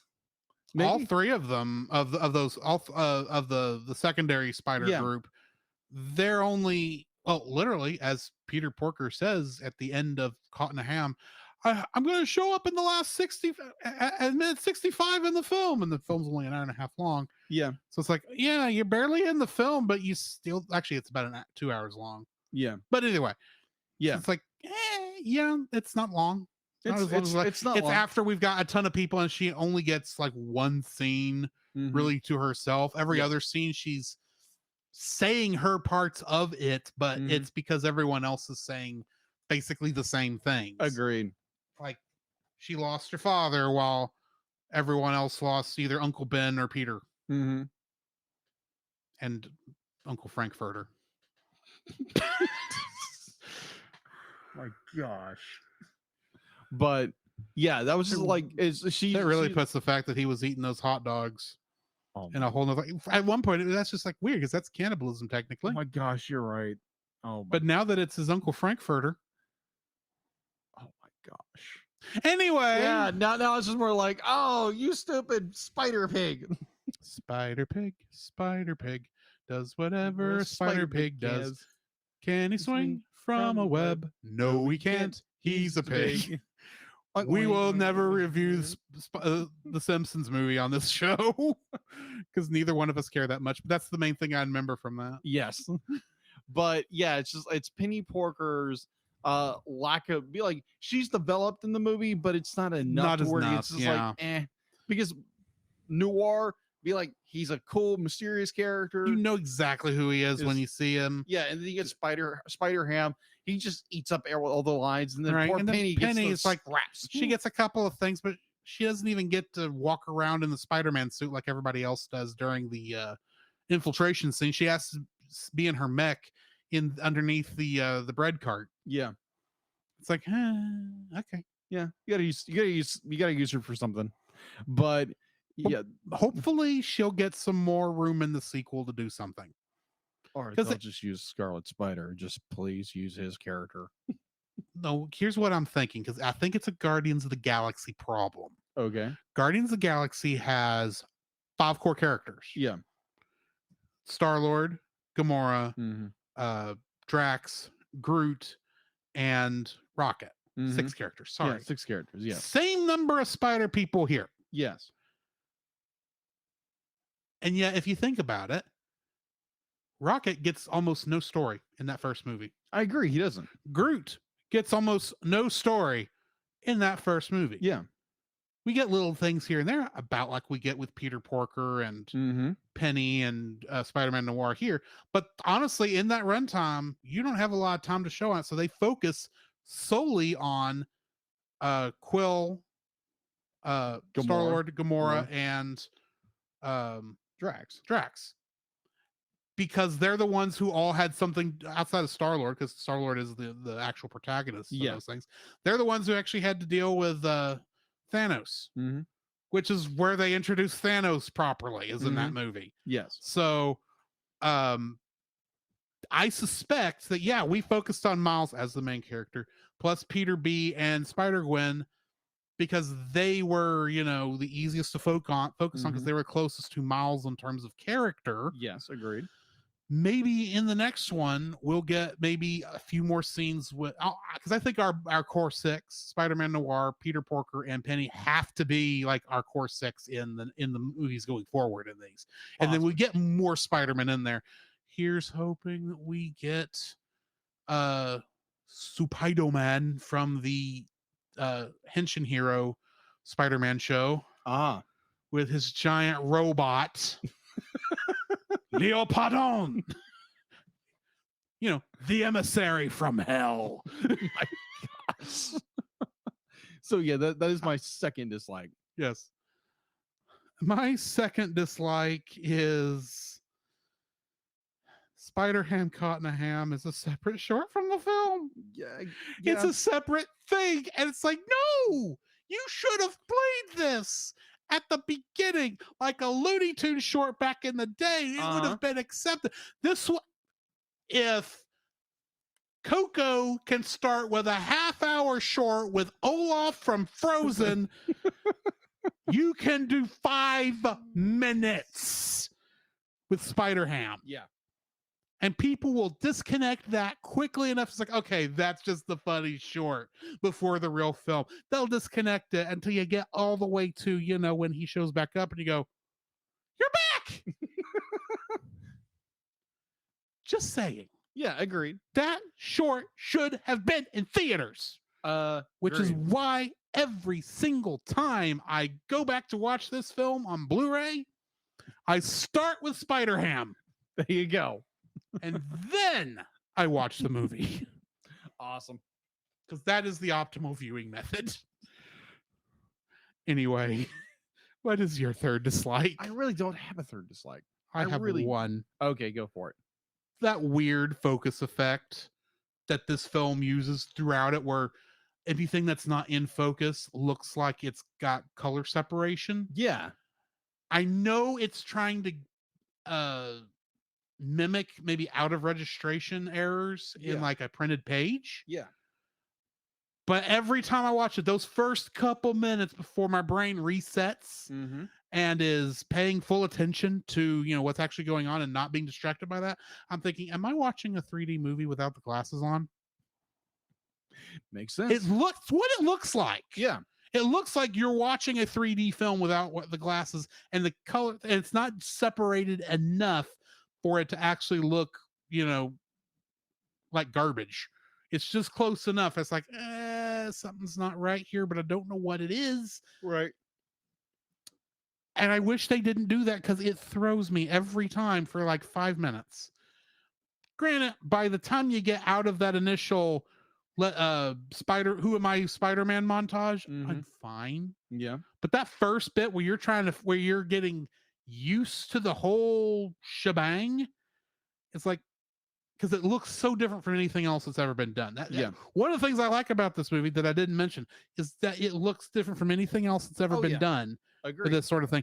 But that first couple minutes when I'm trying to get back into get into it, it's like something didn't look right. Something looks weird. It's not Uncanny Valley. What is it? Oh yeah, it's that weird focus effect this movie has.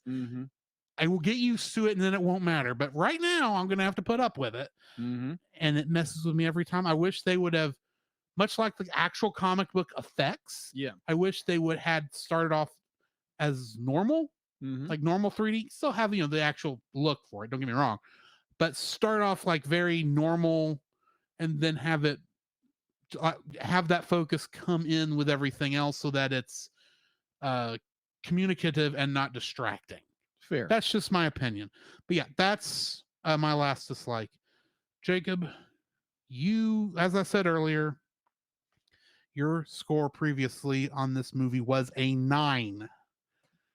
What is your score now? Has it changed or not? It has. It's a 9.5. Oh, like it's gone up. It's gone up. Be like, I really enjoyed this film for what it is. It has such like depth to how they're doing the storytelling. Like Drew said, be like, there's so much like things to like watch for and how they what's a good word for that? They but like all the subtle details of what they try to put into it without being like having to like audibly say something. Right. Be like just a lot of show don't tell. Yeah, a lot of show don't tell. And it's so well done, so well executed as a film. The animation itself just blows my mind. And the character development, the Prowler Siren is just so well done. It's just like amazing. And yeah, it's definitely changed my mind. It's as definitely as a now quasi veteran reviewer. Let's air quote this reviewer. You're just saying that because you've seen a movie we no longer talk about. Oh. And I don't mean Titanic. The legend goes on. Oh, yeah, that's true. That is so true. Bad movie month really puts a lot of things in perspective. Does. Oh my gosh, we don't talk about Leo. No, we do not. Oh my gosh. But yes, this is a fantastic movie. It needs to be a movie that you need to watch if you're. I'd be like, I don't care if you're not a comic book fan. Yeah, this is a nerdy nerd kind of person. This kind of movie, like just cinema wise, storytelling, animation wise, it is golden. Go watch it, go rent it, go buy it, go watch it, and then get ready for the next one to come out. Yes, and hopefully it will be just as good. Exactly, because that's actually my biggest worry.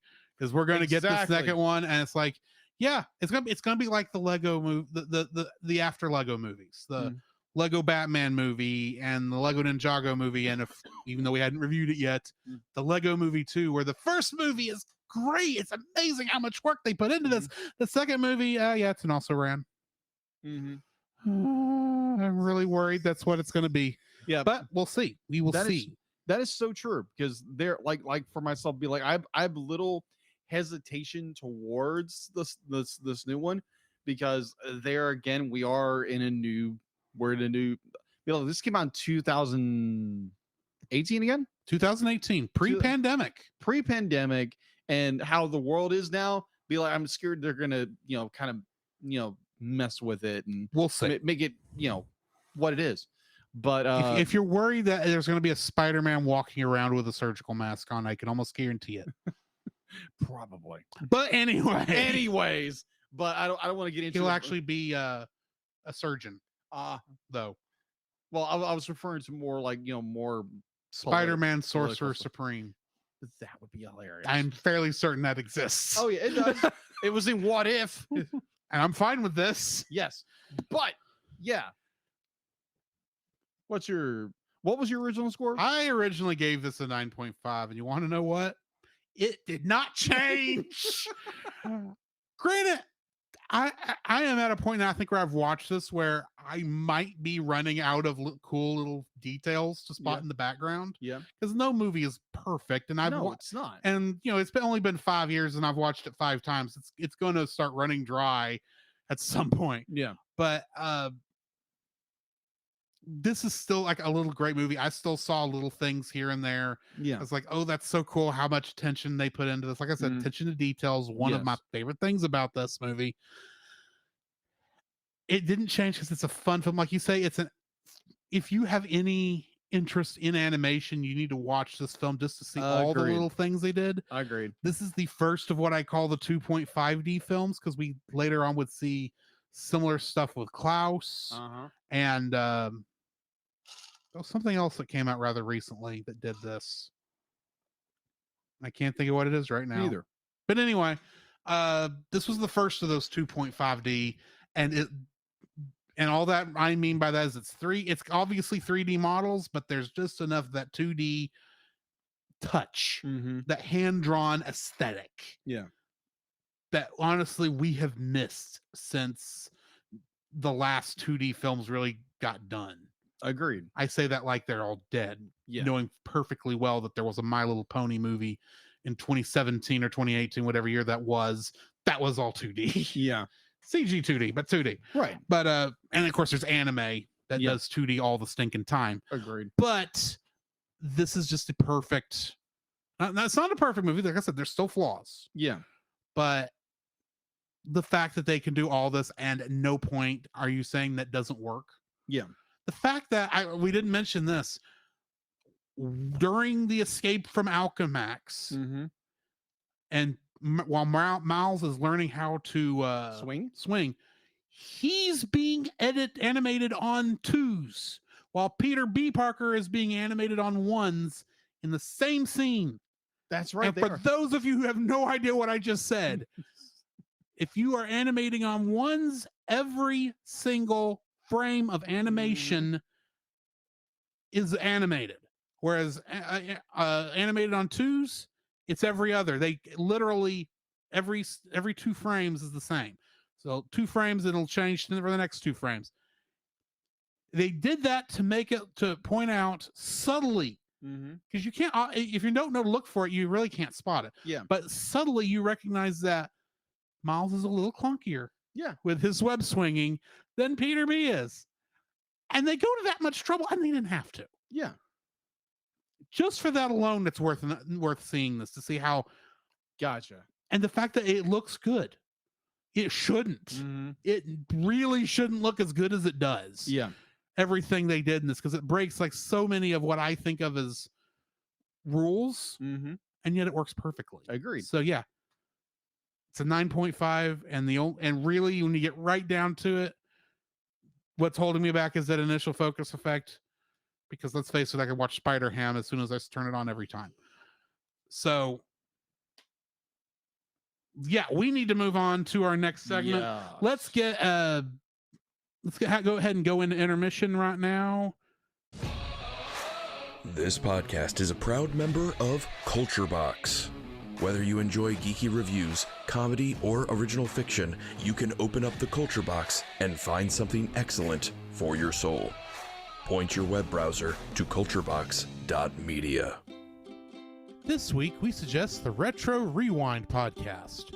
Every other week, join the Retro Rewind pod as they travel back 15 years or more along the entertainment space-time continuum in their mission to review movies and games, establishing what is still worth your time today and what isn't. Expect fun banter and travel insights from Francisco, Paul, the Master Interrupter Powers, and a rotating cast of guest hosts, all of which are out of time. The Cellcast would like to thank the following patrons: Josh Adams, Ashley Ruiz, Book of Gaming. And To get pauljpowers.com. your name on the show, plus uncut episodes, early access to the Cellcast Plus reviews, and special art from Jacob, please donate to us on Patreon. Why do I find that funny that I pause Paul to put Paul's name in there It's so so that funny. he interrupts the recording? Yes. Anyway, we have at least some conversation going on in our do. thing before we get back to the show. Artsy Stuff is hanging out in here. Thank you, Artsy. We appreciate you showing up here. She says, let me back up here. Yes, she says more spider mechs. Yes, I agree. We need more spider mechs. Agreed. Gotta say, Spider Ham is pretty great, especially with John Mulaney. Mm-hmm. That awkward silence. Apparently, that was when I mentioned that movie we don't talk about anymore. Oh, yes. Klaus's animation is glorious. Lolo for your soul. I don't get that. Sorry. Okay. Apparently, she thinks Deedla is British Siri.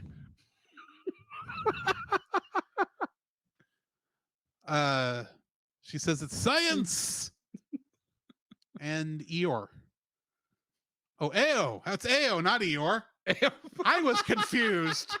I thought I was the one with the reading disorder.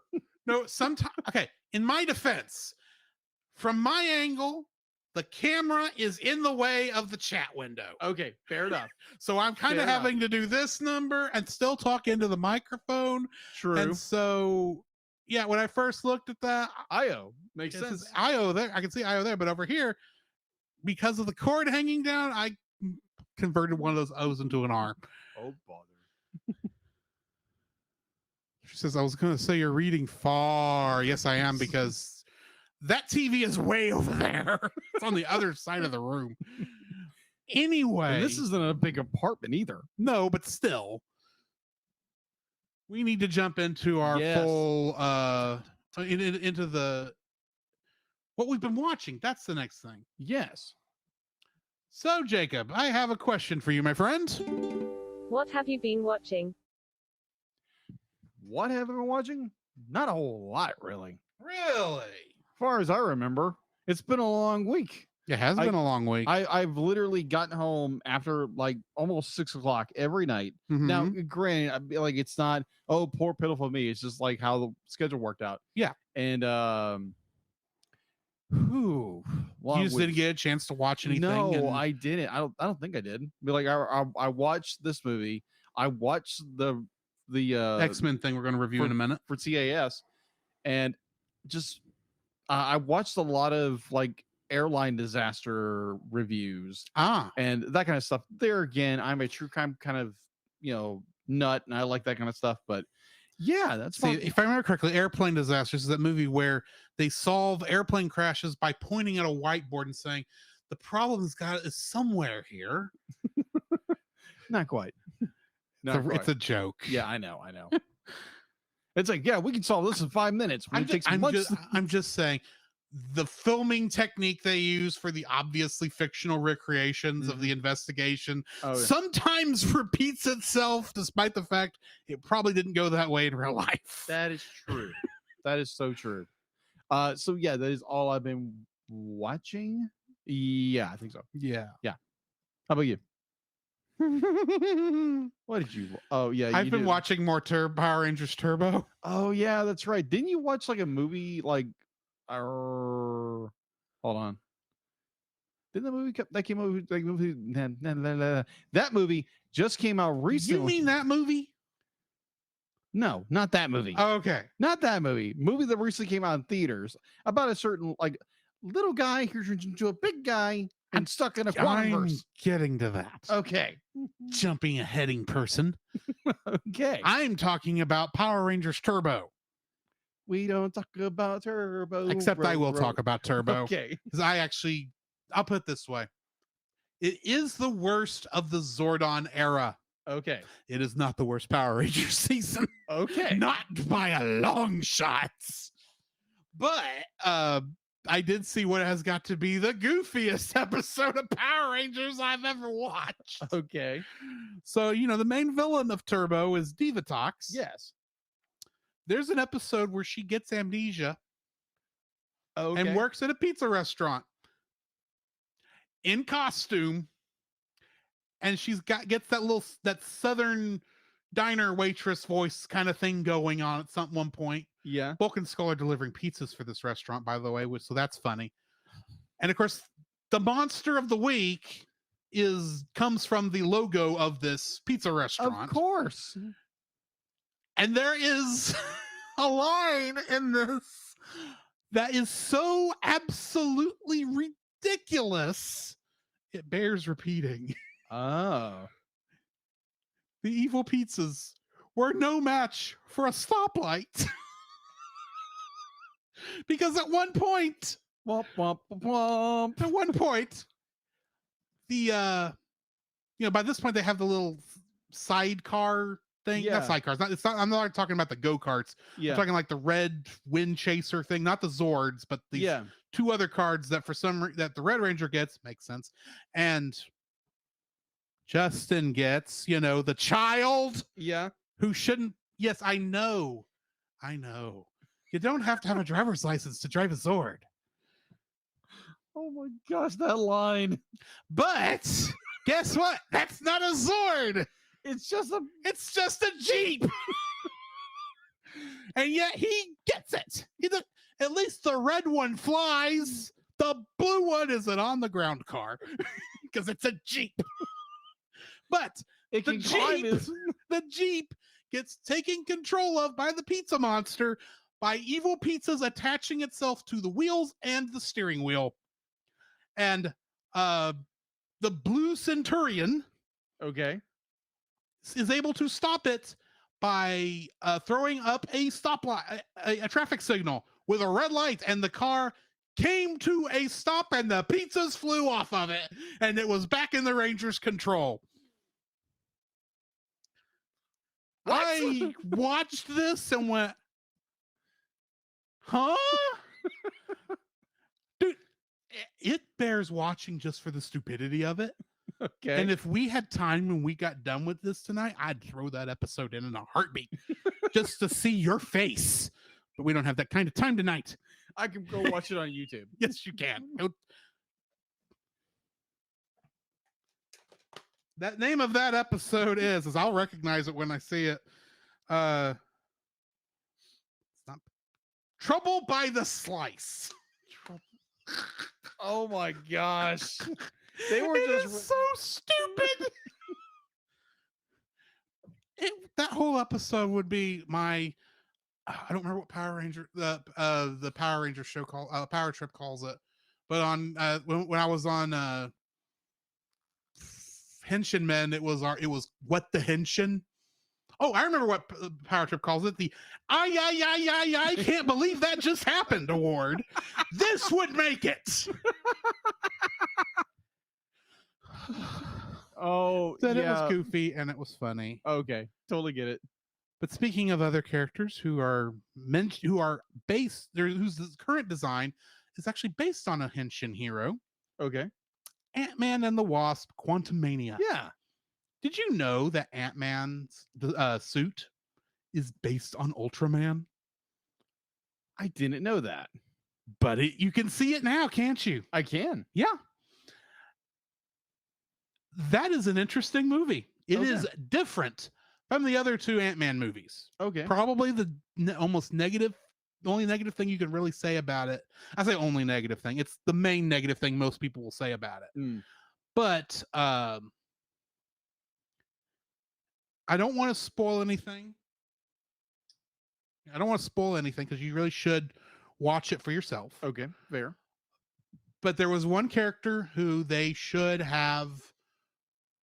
I think they should have done something different with. I'll just say that. Okay. But if you are wanting to make sure you're caught up before you watch the film, along with maybe going back and watching Ant-Man and the Wasp, Endgame, that's the main story it's following. You may, or Ant-Man's main story, you may want to go back and watch Loki. That TV show. Ah. I'm not going to tell you why. Okay. But you should. Okay. it will help you understand a lot more about what's going on than the Ant-Man films will. So, yeah. Okay. Yeah, Artsy Steph in our chat knows exactly what the other character I'm thinking of is. And I was not talking about the bobbleheaded character there, Artsy. I was talking about the blue-headed guy. That's all I'm going to say. Okay.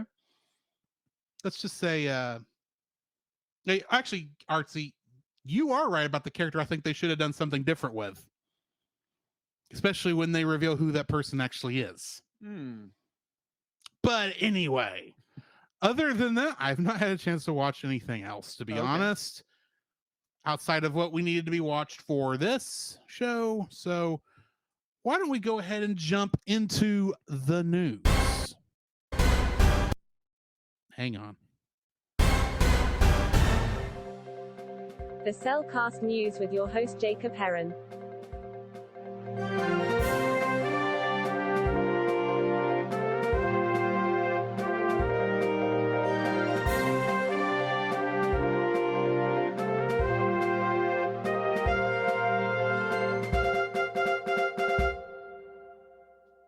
Why thank you, Deal It. And for this week's bit of news, it's not a whole lot, but obviously with the runaway success of Guillermo del Toro's I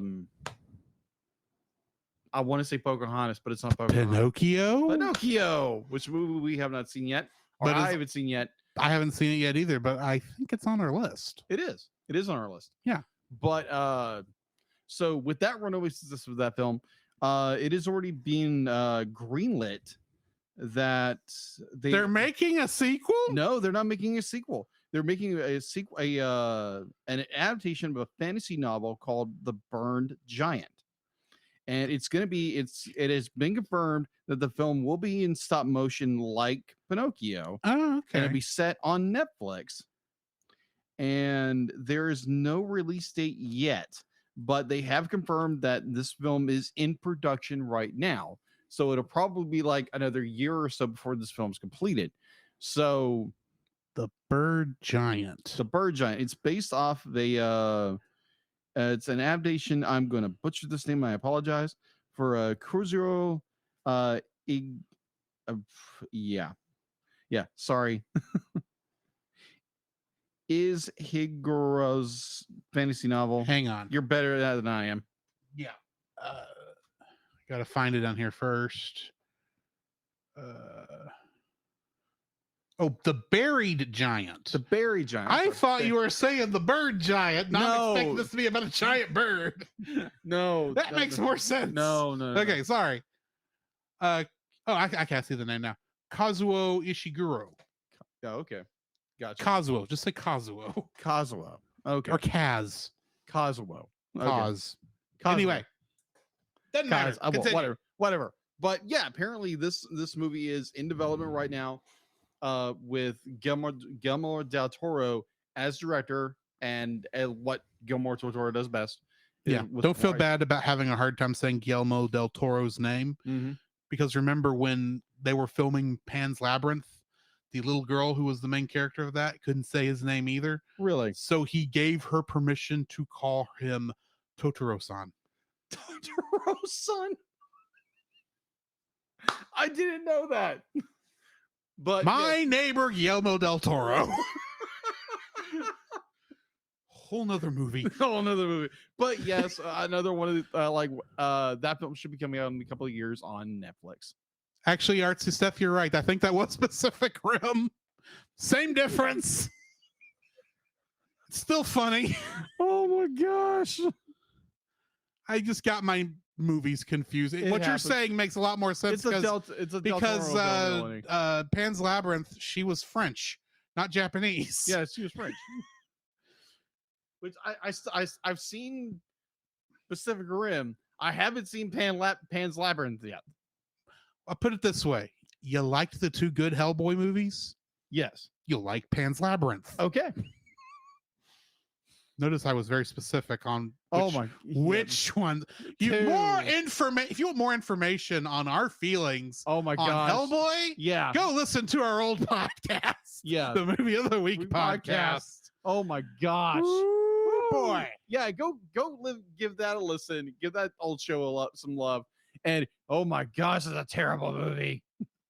I liked what they were trying. It's I just agree. you took out the main reason I loved those movies. I like those movies, which was the actor who played Hellboy, whose name is escaping me at the moment.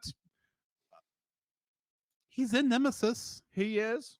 He's in a lot of things. He was the original Beast on that Beauty and the Beast New York City TV show. That he was. Cannot think of his name to save my life at the moment. For some reason, I want to say Gamera, but that is definitely not right. Not Gamera. Yes, he's a whatever Gamera is.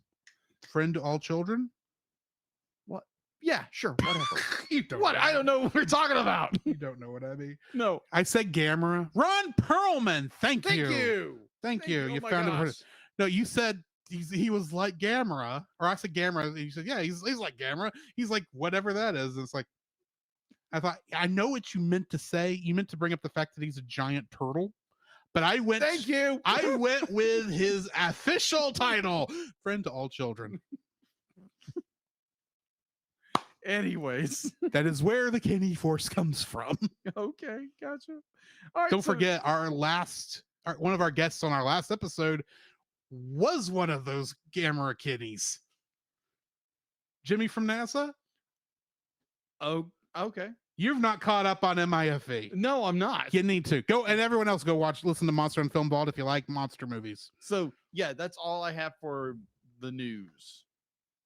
Well then, on that note, Yes. it's time for a little bit of X-Men. Previously on X-Men. Meet the sulky, over-funky, kinda hulky superhero. A two-fisted and electrically transistored superhero. An exotically neurotic and aquatic superhero. The Marvel superheroes have arrived.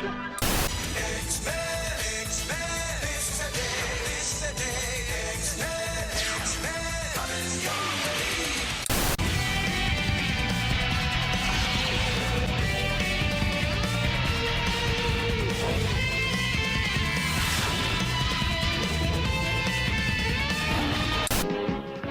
Spider-Man and his amazing friends, Iceman and Firestar. Boy, that was apropos tonight. Yeah.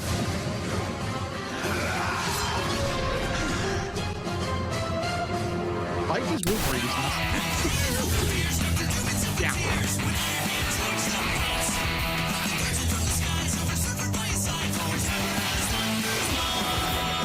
I actually like this theme song the more I listen to it. Yeah, I agree.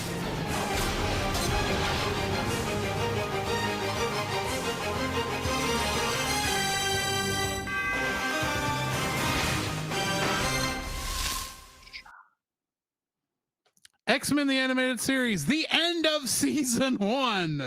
Yay! We're only reviewing one episode tonight because of the fact that this show has odd numbered episodes for seasons. And tonight's episode is The Final Decision, which originally aired on March 27th, 1993, directed by Larry Houston and written by Mark Edward Eden. In this episode, the X-Men and Magneto team up to stop Master Mold from replacing Senator Kelly's brain with a computer. We have officially are starting to take plot ideas from the worst episode of Star Trek and engage in an all-out battle against thousands of Sentinels. Kelly calls off his anti-mutant campaign, and Beast is finally freed from prison after doing nothing all season long but sit in a jail cell. Oh, he's in the stinking opening sequence, and he barely has done anything so far. He's quoted Shakespeare a lot, and Detevsky. Detevsky. I can't say his name. Yeah, he's very well read. He's very well read. Getting into the guest cast, Senator Kelly is played by Lynn Carlson. We also get Magneto, I am Magneto, Master of Magnet. Played by David Hemblin. Master Mold and the Sentinels, played by David Fox. Bolivar Trask, played by Brett Halsley. Henry Gyrick, played by Barry Flatman. And at the very end, Mr. Sinister. Oh, yes. Being voiced by Christopher Britton. Yeah, that's what I got for guest cast. All right. What are your thoughts on this episode? 'Cause there was really no trivia. Yeah, that's true. There is one really interesting bit of trivia. When Gambit is getting his mind scanned by Professor X to find the person on Genosha. That's right, yeah. You see for 3 seconds, or maybe just a second, Ghost Rider. That's right, you did. In his only appearance in the whole series. Like, what the heck was that? He will go show up. A Ghost Rider will show up on Spider-Man at one point. Right. It's not the same one. Because this is not Johnny Blaze. I looked up which one it was because someone with way too much time on their hands figured out from the design which one it was. And I'm like, I didn't think to write that down, but oh well. Oh, but yeah, like there again, Master Mold was destroyed. He's still not plugged in. He's still not plugged in. Or he's still plugged in? Yeah, he's still plugged in. It's like, did you not learn your lesson, Master Mold? Like, have a reserve backpack of power. Apparently he didn't, because he survived 2 destructions at this point. Yeah. He should have been blown up in, what was it, Slave Island? Was Slave that the Island. actual name of the episode? Moore Island. No, he wasn't at Muir Island. He was on Slave Island, which was Genosha. Genosha. I'm sorry, Genosha. Yeah. And then he blew up in the middle of this one, only to rise up out of the mountain like he's freaking King Ghidorah and say, "You cannot defeat Master Mold." It's like, this is your last episode, isn't it? Yeah. And then he gets, plowed by the X-Jet. Yes. Being flown not by Professor X, who was in the pilot seat, but Magneto with his Master of Magnet powers. And the thing is, I realized that technically the trivia that we got from the 3rd episode or the 4th episode about that being the last time Magneto was a villain is technically wrong. In this episode, for a hot minute at the beginning, he was still technically a villain. Yes, he was. Because this one ties in with the second. He kidnapped Senator Kelly. He did. Because he's going to kill Kelly, and then a Sentinel shows up, destroys his ship. Yes. I love that. It's like, you send a robot to fight the Master of Magnetism. My body is made out of plastic, not metal. Your point? This entire ship is my weapon. Oh my gosh. The show. Oh, this is great. It is. I agree. It is good. This is the thing. A couple of these episodes, we watched it. I know I never saw this first season originally, except for maybe Night of the Sentinels. Yeah. The rest of this season, I never watched. Not because I wasn't looking for it. I just never caught it on television back in the day. I remember watching the one where Colossus shows up. I remember that. Yeah. And I remember. I think I vaguely remember the one where Angel gets turned into Archangel by Apocalypse and Mystique. Yeah. But other than that, it's like, I swear I did not watch this season. And this season has been so weird and interesting. Yeah. I am definitely looking forward to where we're going after this. I agree with you. The fact to be like there again, modern kids nowadays be like, you get to go on Disney Plus and go watch it in order. Back when we were kids, it was like you had to know when the next episode was coming out on Fox Kids and be home to watch it, unless your mom records it for you and is not watching Days of Our Lives or some other show that's comes on at that time. Exactly. Yeah. I will say this. Previously, when I was a kid and I watched this show, I watched it on a 19-inch CRT television. This is going to sound weird. as much as I would have loved to have watched this on the screen I'm watching it on now as a child, I think it actually has lost something being put in progressive scan and not in interlaced in 480. It's missing something because I think it's because I'm noticing the cheapness of the animation more. That's about all it can be, because they are doing, like, I say cheapness of the animation. These character models are very detailed. Agreed. Far more detailed than are easily animatable. And I think that was less obvious in the movements in lower definition on a small screen. Okay, makes sense. That's about the best way I know how to put this, because like I said, in the first episode, the opening sequence while it's the same opening sequence I remember, it's not as smooth as I remember. Some of that is nostalgia, I know that. But some of that is just the simple fact of the technical differences between a 480i signal that Disney Plus is trying to 1080p progressive, or a 480i master being put on 1080p progressive with no interlace scan, not even AI to clean it up. Nothing like that. It's just whatever they had back then, and there's just elements of it that, when viewed in our modern technology, just looks a little. But other than that, this episode was a great end to the season. I agree. It tied up a couple of loose ends. It did. We had a quick reference to Morph, without actually showing Morph because he's not alive again yet. I like how technically I'm not supposed to know Morph comes back, and I have no idea when or how he comes back. I just know he does.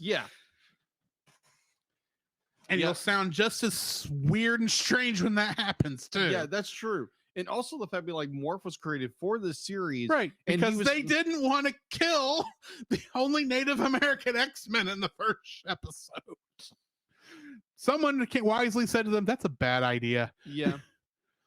But it's like, apparently the character was so popular they had to bring him back. And it's just like, why did you bring him back? Just asking why, because I remember as a kid watching these later episodes and like, man, this character is annoying. And I'm guarantee watching this, for season 2 next week is going to be like, it's like fingernails on a chalkboard. But we'll get there when we get there. When we get there. Yes, but I will say ending. I will say one other thing I liked about this is I guess in my mind I'd forgotten this, but the idea that Rogue and Gambit are a couple. I kind of knew this, but because of the movies where it's everyone's in love with Logan for some reason. Which is weird. I forgot that Gambit and Rogue were a couple. Granted, Gambit was never in the movies, so they couldn't really. He was in one of the movies. And he was played by Will.i.am. No, he wasn't. I thought that was who played Gambit in X-Men Origins Wolverine. No, Will.i.am played like another character, but they had some guy, I don't remember who, but he played Gambit, or he played Remy LeBeau. I'm just curious. I'm not saying you're wrong. I'm saying I may be misremembering stuff. I know Will.i.am played another character.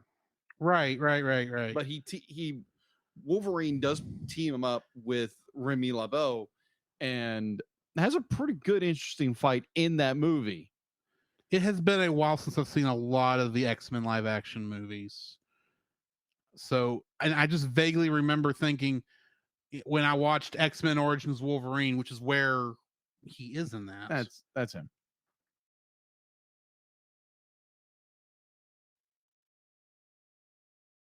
I remember thinking, for some reason, thinking that was Gambit in that, because it was like a lot of weird choices. I mean, heck, you had Wade Wilson being played by Ryan Reynolds. That's just an odd choice. It's just like, why would that'll never work. That's not going to work in this one movie. It'll never happen again. It's just terrible. That's like saying Ryan Reynolds will play Pikachu one day. Okay, he played John Wraith, who I don't know who that is. In that's who Will.i.am played in X-Men Origins Wolverine. Can I just search the character Gambit on here and it will show me? No, be like, you were right there. Just go back. Do you remember which movie Gambit was in? This one, the movie you're looking at right now. It's right there in front of you. Taylor Kitsch. Taylor Kitsch. I don't know this guy. Me either. Who are you, Taylor? Oh yeah, he was in John Carter. That because that performed well. Yeah. I'm not saying the movie is bad, folks. I'm just saying it didn't do well. Yeah, I'm looking through this. I have no idea who he is. I didn't watch Battleship. Okay. I saw how bad Transformers was. Why would I watch Battleship? You're lucky I got to see Turtles. Bay Turtles, obviously. Yeah, Bay Turtles. Granted, the second one's better. Battleship was not a Michael Bay film, but it might as well have been from what I saw. That is true. But I don't think we're here to talk about the movie X-Men. We're here to talk about the animated series. Well, pretty much. I think we may have gotten it finished. I think we did. So we need to actually announce what we're reviewing next week. Mm-hmm. What are we reviewing next week? It'll come up. Next week. Oh, we got a fun one here. Satellite Girl and Milk Cow is the movie. Oh, that movie you bought. The South Korean anime.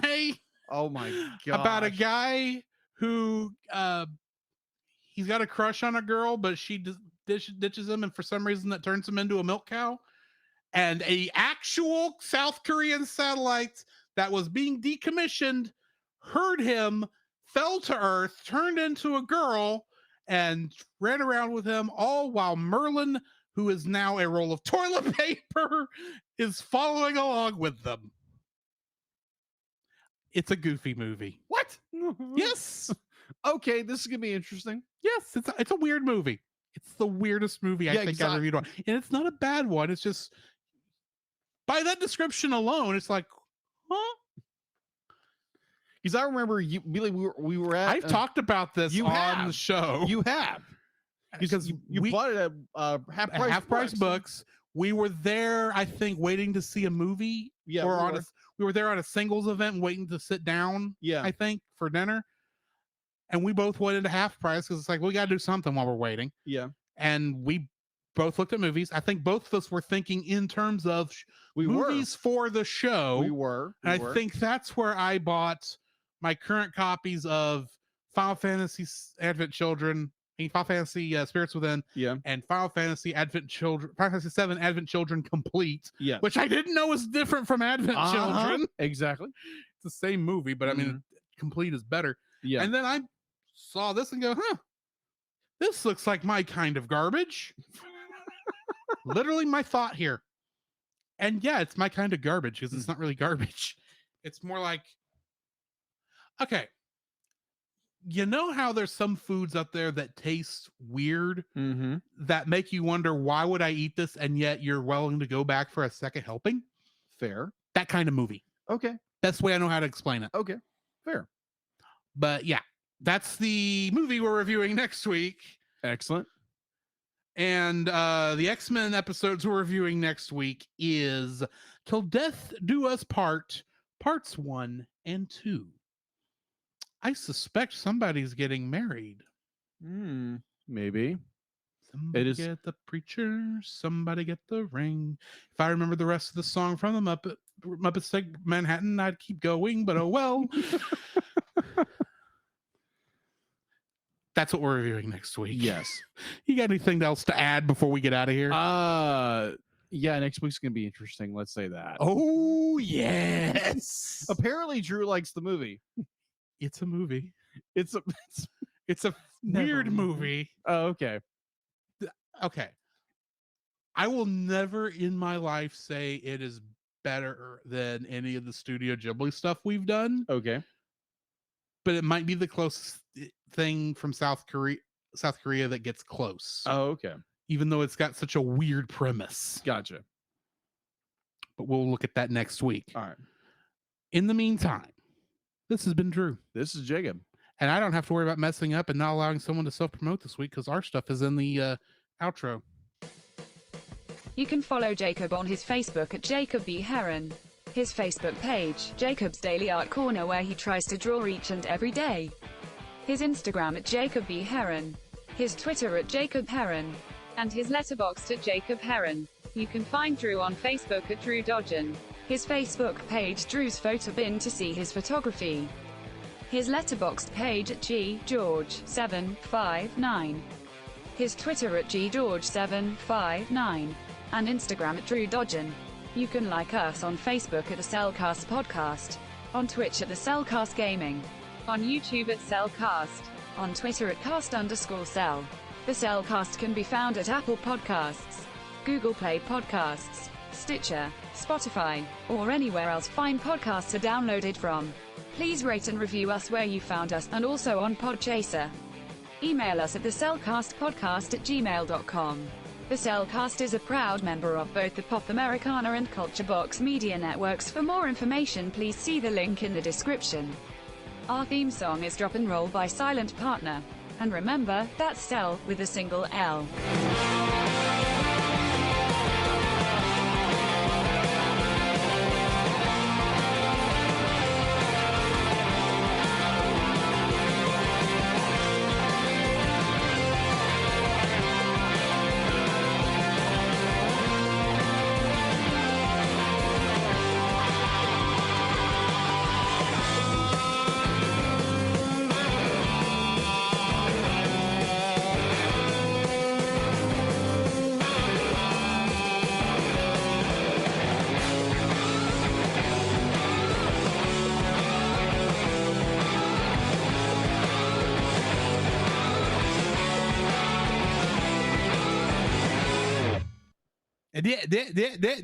That's all, folks.